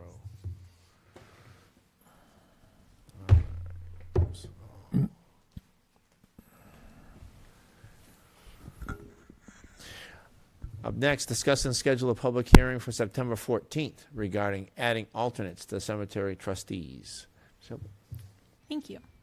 So I attended the cemetery trustees meeting on July 21st to review with them their charge, review with them kind of the duties and responsibilities of the cemetery trustees. And the 2 trustees were there. This came up largely because there were 2 of the 3 trustees there and one had to leave early. So we went through this presentation lightning fast. As part of that, though, we discussed their need to meet more frequently. We discussed kind of a quarterly meeting schedule.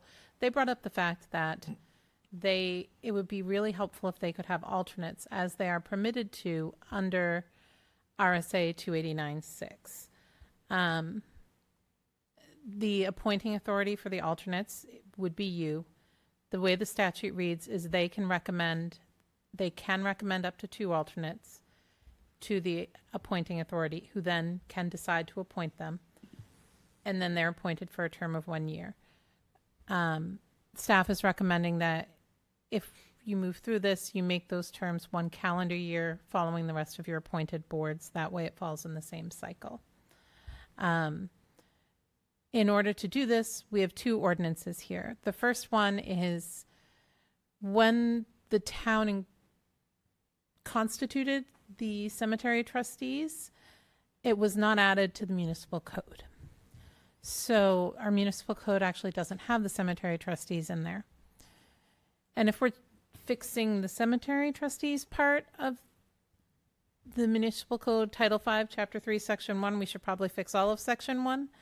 And so that's what I have here. So Ordinance 2026-11 fixes the first part of the boards and commissions part of the municipal code to reflect accurate charter references, the actual statutes that pertain, because a lot of them are wrong in the code, and to reflect the actual boards and commissions we have. Because if you look at that, the list of boards and commissions in that title, in that chapter, it's mostly boards we don't have anymore, and it doesn't have the boards we do have. So that's the red line version that's in there. And then Ordinance 2026-12 would add Chapter 10.2B, which is a charge for the cemetery trustees in a more modern codified format that we've been using as we've created and added specifics to the code that should be there. So I understand it's a little strange updating the first part of the code, but in order to since we're adding something to the code about the cemetery trustees, we should probably adjust that.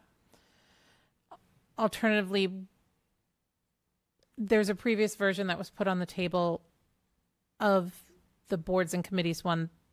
We could pull that back off the table, or we can just update Section 1. Whatever you guys want to do, that's on you guys. But in order to add alternates to the cemetery trustees, as they're requesting, that's what we would need to do.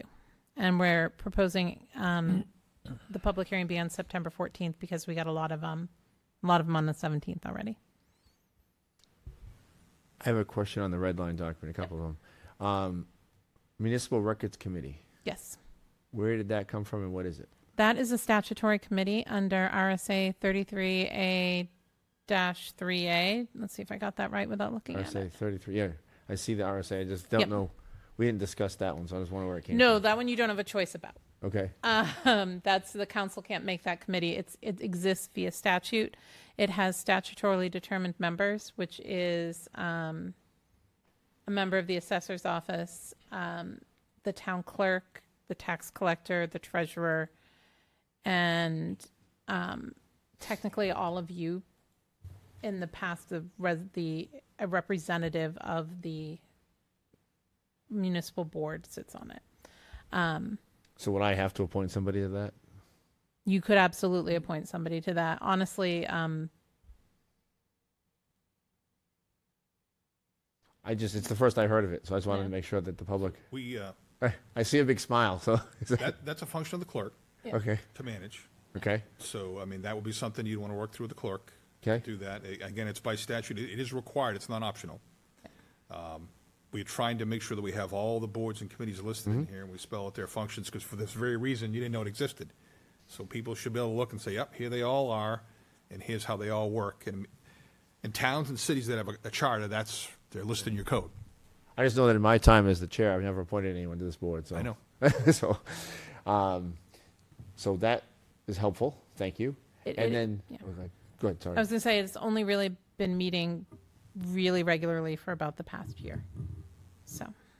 And in Section D, I'm glad we're updating because Solid Waste Committee has been, I think, 5 years or so been gone. It's been gone for a while, so I'm glad we're updating some of these committees. to what they should be. That I think is a positive. And I do appreciate your red line document. That is very helpful. Sorry, I need to. Kirsten, you say they need to meet more often. Is that because more people are dying? Well, you know, here's the joke that everybody says I have to say when I do this. It's the cemeteries. People are dying to get in there. Okay, there we go. Actually, it's a good question because there's a couple of reasons. One is that they have statutory responsibilities to update the bylaws and the budget. And these are shalls under state law, not mays. Yeah. So these are things like the town they must have a place to bury. And so it's really their job to determine direction and to suggest direction of the budget and policy to the town manager, who then brings it to you for the budget. And then they're entirely charged with spending those monies that are raised and appropriated for the cemeteries and that are raised and appropriated or that exist in perpetual trust funds. So it's their job to decide how to spend those. There's also, frankly, a need for evolving regulations with, believe it or not, the changing landscape of, interments. There's a need to look at things around policies such as green burials, columbariums, all the different options as space in cemeteries runs out, and as quite simply green space runs out. One of the most efficacious things they have done is last year they stopped pre-sales of plots where people could buy up the cemetery in advance. It actually dramatically slowed down the growth. That was an excellent policy decision that they made. And those type of things, if they meet quarterly rather than biannually, they'll have more of an ability to do that. The other part is we have an aging population, obviously. We have a growing population, and we do anticipate, despite the best efforts of our public safety people, that there are going to be deaths in the future. It seems inevitable, at least for now. So we do have a statutory responsibility to make sure we have enough room to be able to deal with that. And right now, you only have plots. You don't have columbariums, which allow for a lot more density and save on a lot of space. And some planning needs to go forward in that. We've got capital reserve fund. We've been putting money away to do that. And there needs to be a strategy as to what the best way forward is. Presumably it's probably going to be an option for both. But being able to maximize the use of that space, because obviously, the town's growing and there's not a whole lot of space. And that green space will disappear over time.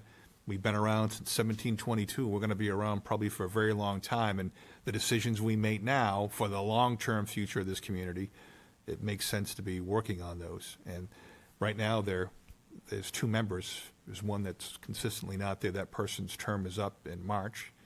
And there's only three of them. So having alternates, and this is the right way to go about that process, to create alternates. It's up to you. You are the legislative body for this purpose. And towns that don't have a council, it's the town meeting that does this.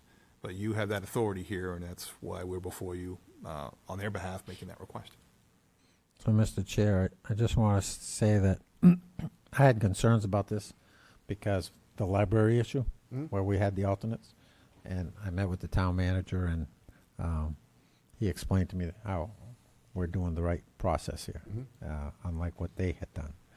So I'll make a motion that the Londonderry Town Council hereby I just want to make sure, Deb, did you have any more questions? All right, go ahead. Yep. hereby schedules a public hearing on September 14th, 2026 at 7 p.m. in the Moose Hill Chambers of the Londonderry Town Hall on amending Title 5, Chapter 3 of the Municipal Code and adding Chapter 10.2B to the Municipal Code. Have a motion from Dan. Second. Second from Deb. Further discussion? Seeing none, all those in favor say aye. Aye. Any opposed? Chair votes in the affirmative. 4-0. On the public hearing will be on September 14th at 7 p.m. All right. Up next, discuss and schedule a public hearing for August 17th to approve the revision of the fire department rules and regulations. Mr. Johnson, you're up. Okay, Oh, so no? Is it not? It's well, no. This is really tiny. And I was joking with Brian. I was saying, Oh, okay. I hope this was the biggest waste of his time ever. Oh, okay. I I assume Brian was speaking. Okay, So that's fine. yeah. So Sorry, quite- Brian, if you're not. Quite simply, what we're looking for, and the reason I'm saying it instead of Yeah. him is he and I went back and forth on the easiest way to do this. Okay. Right now, this is simply a technicality in our code. We have the ability to generate revenue, and you heard the chief speak earlier about the importance of revenue and services. The fire department rules and regulations simply say that if we're providing private fire detection and alarm services, they have to use a radio meter box. Technology is such now that cellular and internet communicators are sufficient, but technically they can't use those, and there's the potential of losing out on those contracts to a private security company if we don't allow them to be used. So this is literally just adding those 6 red words to the code on 4.4, chapter 4, section 4-1.1.1b. I think I got that right. But just adding those 6 words to the code. And we just need you to schedule a public hearing, if you're so willing, on August 17th to approve it. That's fine. Any questions? Okay, I'll move that the Londonderry Town Council hereby schedules a public hearing on August 17th, 2026, 7 p.m. in the Moose Hill Council Chambers at Londonderry Town Hall to receive public input regarding amending the Londonderry Fire Department rules and regulations. Have a motion from Dan. Second it? A second from Deb. Any further discussion? All those in favor say aye. Aye. Any opposed? Chair votes in the affirmative, 4-0. Sorry if I scared you. I had you on my list, so. Good job, Brian. Let's see. To his credit, it was his work that got us here. All right, up next, under old business, discuss the denied abatement of 2 Litchfield Road. Do we have any further questions on that? Everyone, I think, got their questions answered. All right, let me. Be a motion to approve the denial of the abatement request. Dan, you want to make the motion? I don't see the motion. So I said be a motion Oh, okay. to approve the denial of the abatement request.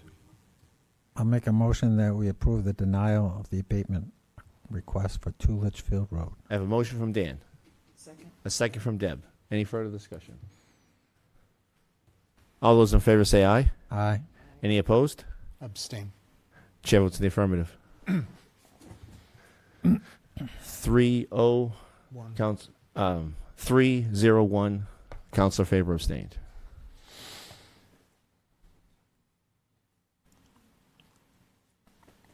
I'll accept the motion to approve the consent items. So moved. A motion from Dan, Second. second from Sean. Any further discussion? All those in favor say aye. Aye. Any opposed? Chair votes in the affirmative, 4-0. Liaison reports. I don't have any reports, Okay. but I did go to the Jake Nahr 6th annual basketball tournament that was held on our new courts this year. Very well attended.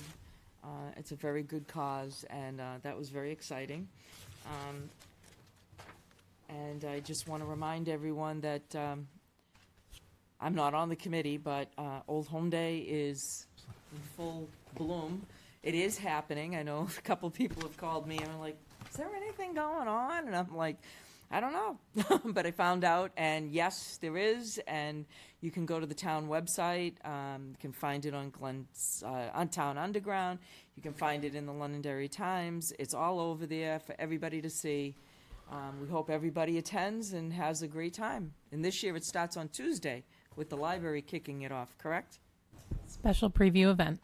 There we go. Magician Mike Vent, 4 o'clock Town Common. Thank you. And hope for good weather. Yes, hopefully weather. Any other liaison reports? Mr. Chair, we're going to get a liaison report from the legal subcommittee at some point. Yes.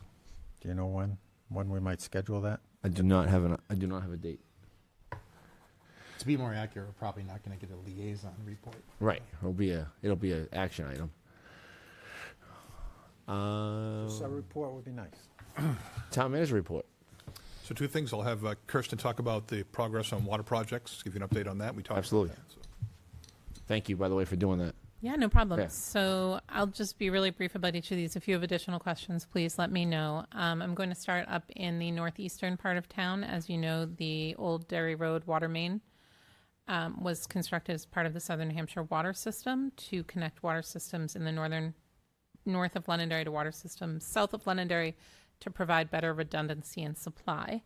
That water main has been completed. The in-road construction has been completed. They're currently working on the pump station, which is situated on the Auburn Road, site, and that is due to be completed next spring. At which point, residents along Old Derry Road would be able to apply, or would be able to, apply to connect to that water.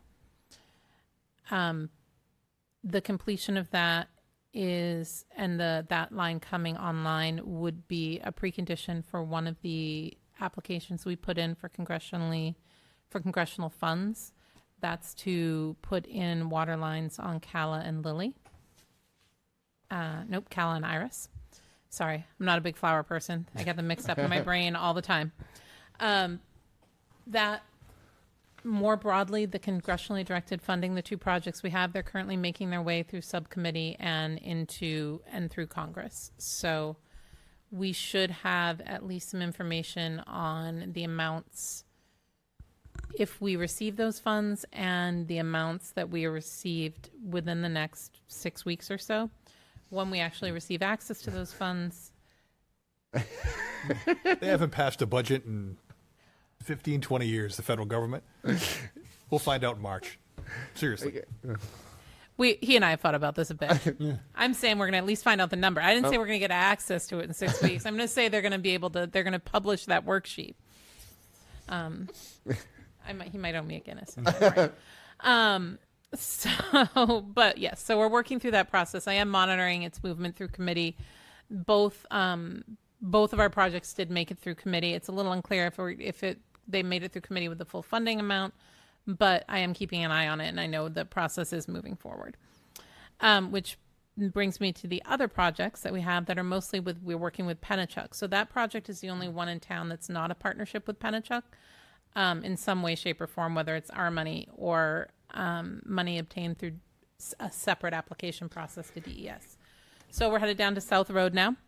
As you know, the South Road started construction right during school break, and the main has been installed, and they're finishing final maintenance, pressure, and quality testing on the pipe. So it's been installed down South Road, and they've just about finished work going down Pleasant Drive to connect to the private water system, the old community well system there. So it's moving along. Like I said, they're still doing final testing. It's not ready to connect to yet. And then they have to do the final connections to the condo development down there, which is receiving water as well. Old Country Village, maybe. Old Country Village. The next project, of course, is the High Range Road water main. So as you know, phase 1 was from Old Nashua Road to Royal last year. That has been completely pressure tested. It's all set up. It's in the final stages of testing, doing the final bacteria testing. So they anticipate that being live and people able to apply to connect sometime in early fall. The Old Nashua part of that project, so the part that runs down Old Nashua from 102 to connect Rolling Meadows, that is actually done, pressure tested, bacteria tested, and all set for people to apply to connect to. So if you live on Old Nashua Road, you can actually apply to connect to that line. Rolling Meadows is all connected as well. They are doing some final plumbing to make sure it gets, and you know this better than I would, but they're doing some final plumbing work to make sure it can get everywhere within the development. But the line itself has reached substantial completion. And on High Range Road Phase 2, so from Royal North, they hit some pretty, I think the only applicable word is gnarly ledge, right around between Brayburn and Davis. when they did the engineering, they did extensive ledge probes to figure out where it was, whether it's a boulder, whether it's a ledge. That doesn't tell you how easy it is to drill through that ledge. And on phase one, it was a lot easier to drill through. Now they're having to use some additional, more kind of heavy duty tools. So if anybody is really into that, like construction machinery, definitely take a, drive by. Don't stop, but take a drive by. And so they're doing more aggressive drilling in that area. So that slowed down a little bit, but not to the point where they think it will throw any sort of wrench into the completion. And they anticipate substantial completion mid-fall on that part. And that will connect all the way up through Alexander. I'd spoken actually to Representative Bill Boyd from Merrimack this weekend about just, he's a big involvement along with Chairman Dunn here up at the state, and he was really impressed with how much progress we've made in such a short span in this water in this community. So I think we're doing all the right things, but it's good to hear it from some other people outside. Their water issues are probably a little more substantial than ours, but it's good to know we're on the right path. Thank you for the update. You're welcome. I do have two kind of non-updates in there too. We don't really have any concrete details on Sanko Bay moving west into the neighborhoods, other than the fact that that process of engineering has started. We don't have any public updates on that, but those services and those connections, that process will start next year.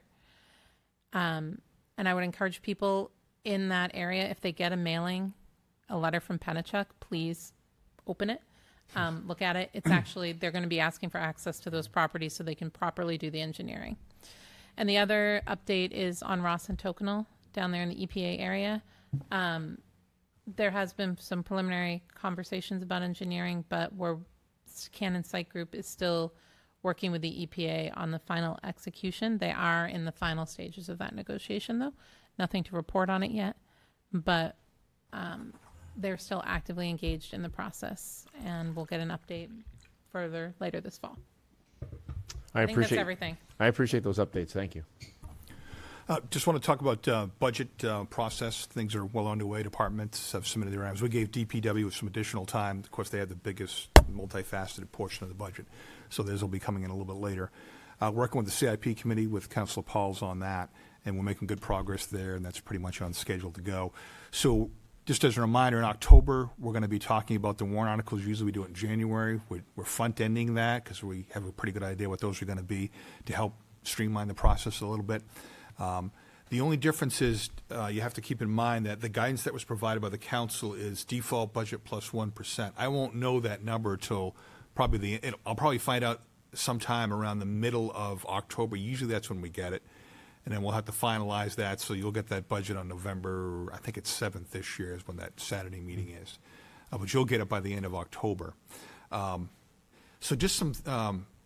So you're going to get a bunch of warrant articles. Remember, the warrant articles are part of that default plus 1%.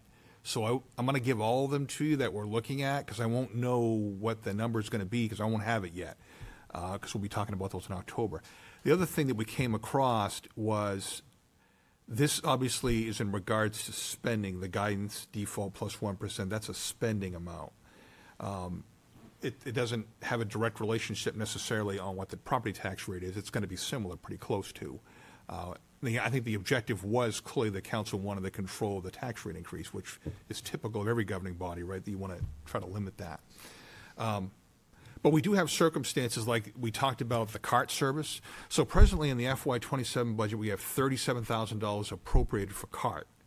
We're going to spend 101 because of the extended service and also the increase in rates that they're charging us for that. So we'll spend that in FY 2027 presumably, and then some similar number will be spent in the FY 28 budget. That is going to be funded by that $5 fee that the voters approved. So the actual $37,000 we won't actually need to raise taxes on because we're going to pay for it in a different way. So when we set the tax rate in the fall, when we originally developed the budget, we were planning on raising $37,000 worth of property taxes. We wanted to do that now because we're going to use that fee. Presumably, you have to approve that, and we did talk about that at the last meeting. But when I put that in the budget, so when I do the FY28 budget, I'm going to budget for the 101 or whatever it's going to be. That's going to eat up considerably the amount of that 1%. Obviously, that doesn't raise property taxes because it's funded through that $5 fee. So we didn't anticipate that process. So the way I'm going to do that is I don't consider that part of that 1%. It doesn't go in the default budget because there's no ongoing obligation, so it doesn't fit in the default budget. So I just want to make sure we had that understanding, that that's how I need to do that. And there may be other circumstances like that. Obviously, this thing with Litchfield, if that goes forward, that's $605,000 of additional spending that is not raised in property taxes. That would completely blow the 1% out of the water. But I mean, again, I think obviously the council's goal was to limit property tax increases. It's the spirit. Yeah, exactly, right? So I'm not asking you to vote or change what you said. I just want to make sure you have that understanding. That's how I'm going to present it. What you ultimately do will be, of course, up to you when we go through the budget process, because you don't know what you don't know until you get it, and you're looking at it, and here's my options and the decisions you got to make. But I wanted to have that discussion and make sure everybody understands. Does everybody that. understand? Yep. Okay. We're good. And that's very confusing with that 1%, default 1%. You know, I think if we would have looked at it differently, Ron, and said, you know, let's look at what's a 3% going to look like, or 2% off our budget, you know, and then have options so what we could eliminate things. We still have options. I think we decided that because we didn't want to work in reverse like we were doing last year, where we can work forward this time. So, what? Thank you, sir. With that, I will open public comment. Good evening, sir.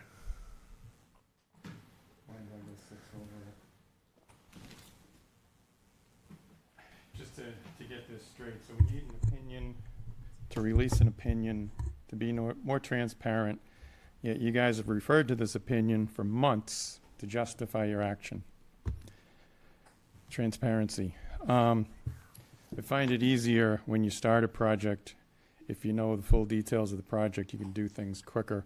So whoever is going to be getting this opinion, if you could ask them to track how much it's going to cost, because that is going to be a question I will be asking. It was stated that this will be on a future agenda item. I'd like to know how it is I find out what agenda item it's going to be on, what date, because honestly, you ask a question, you never get an answer. I'd also like to know if this falls underneath the legal subcommittee duties, because Mr. Bouchard asked, well, who are we going to send this to? No one seems to know.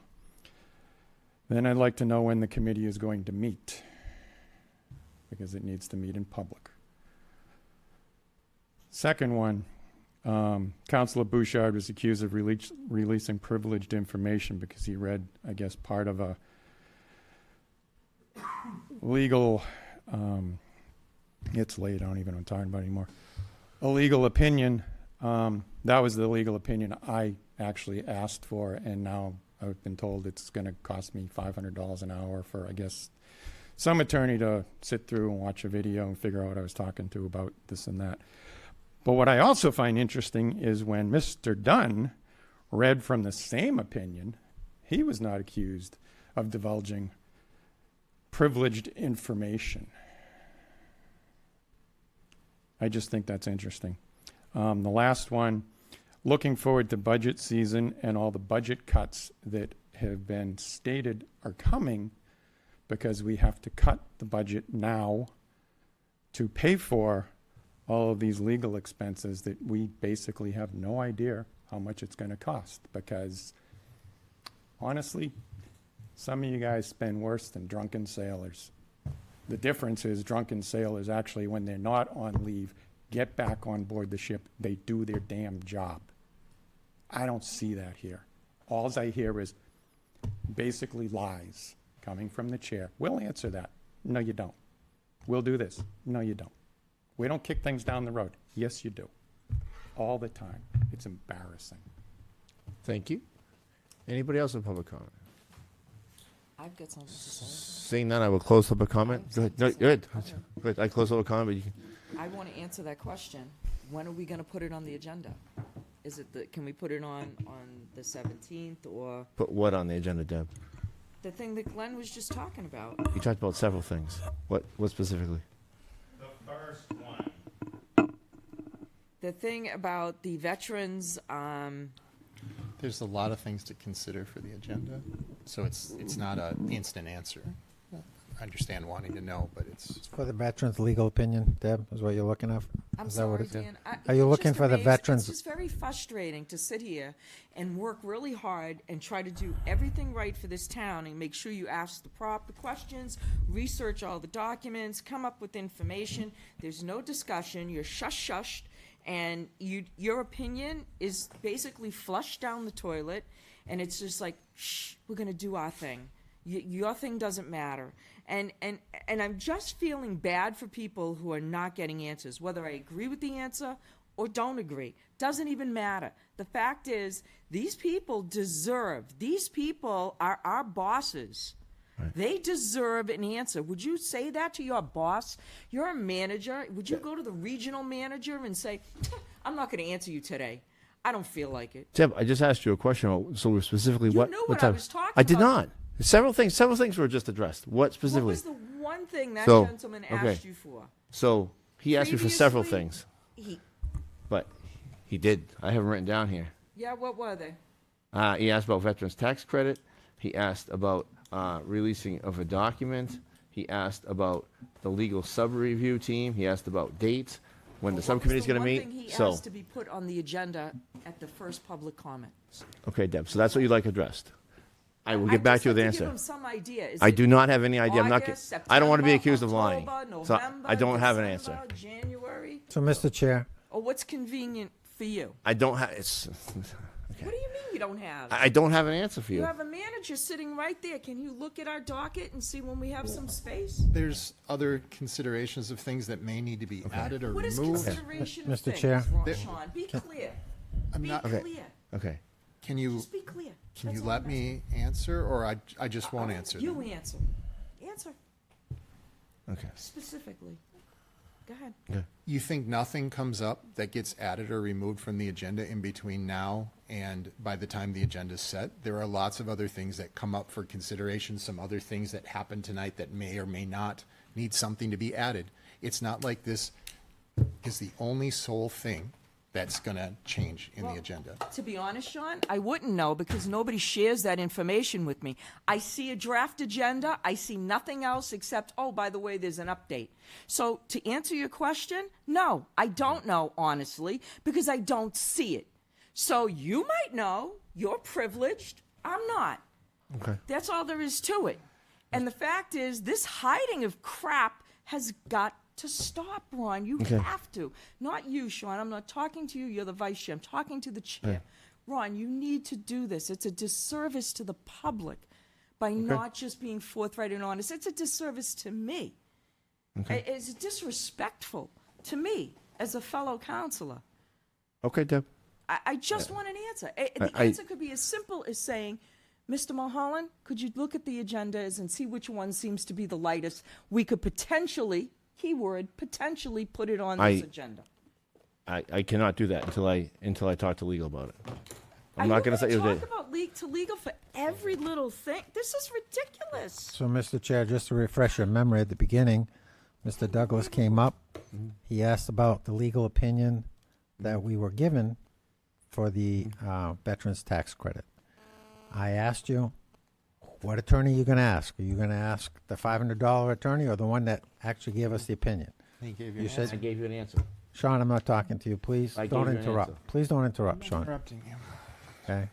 And you gave me an answer. You weren't sure, but you think you were going to talk to the person that wrote the opinion. Okay?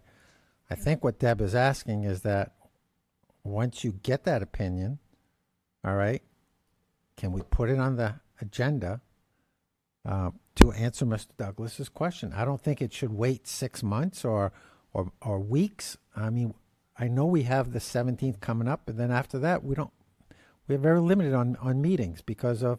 Answer your question, Dan, is yes, but I don't want to be held to a date because, as you've seen here, dates don't work. Okay. So, I will accept the motion to go into non-public session pursuant to RSA 91A:3, 2B, the hiring of any public employee. I need a roll call vote. I need a motion. So moved. I have a motion from Dan. Second. Second from Sean. I need a roll call vote. I, Dan Bouchard. I, Ron Dunn. Hi, Sean Faber. All right. We are not coming back here, correct? Correct. So Okay. just for the record, we'll be adjourning after this. Okay, so thank you all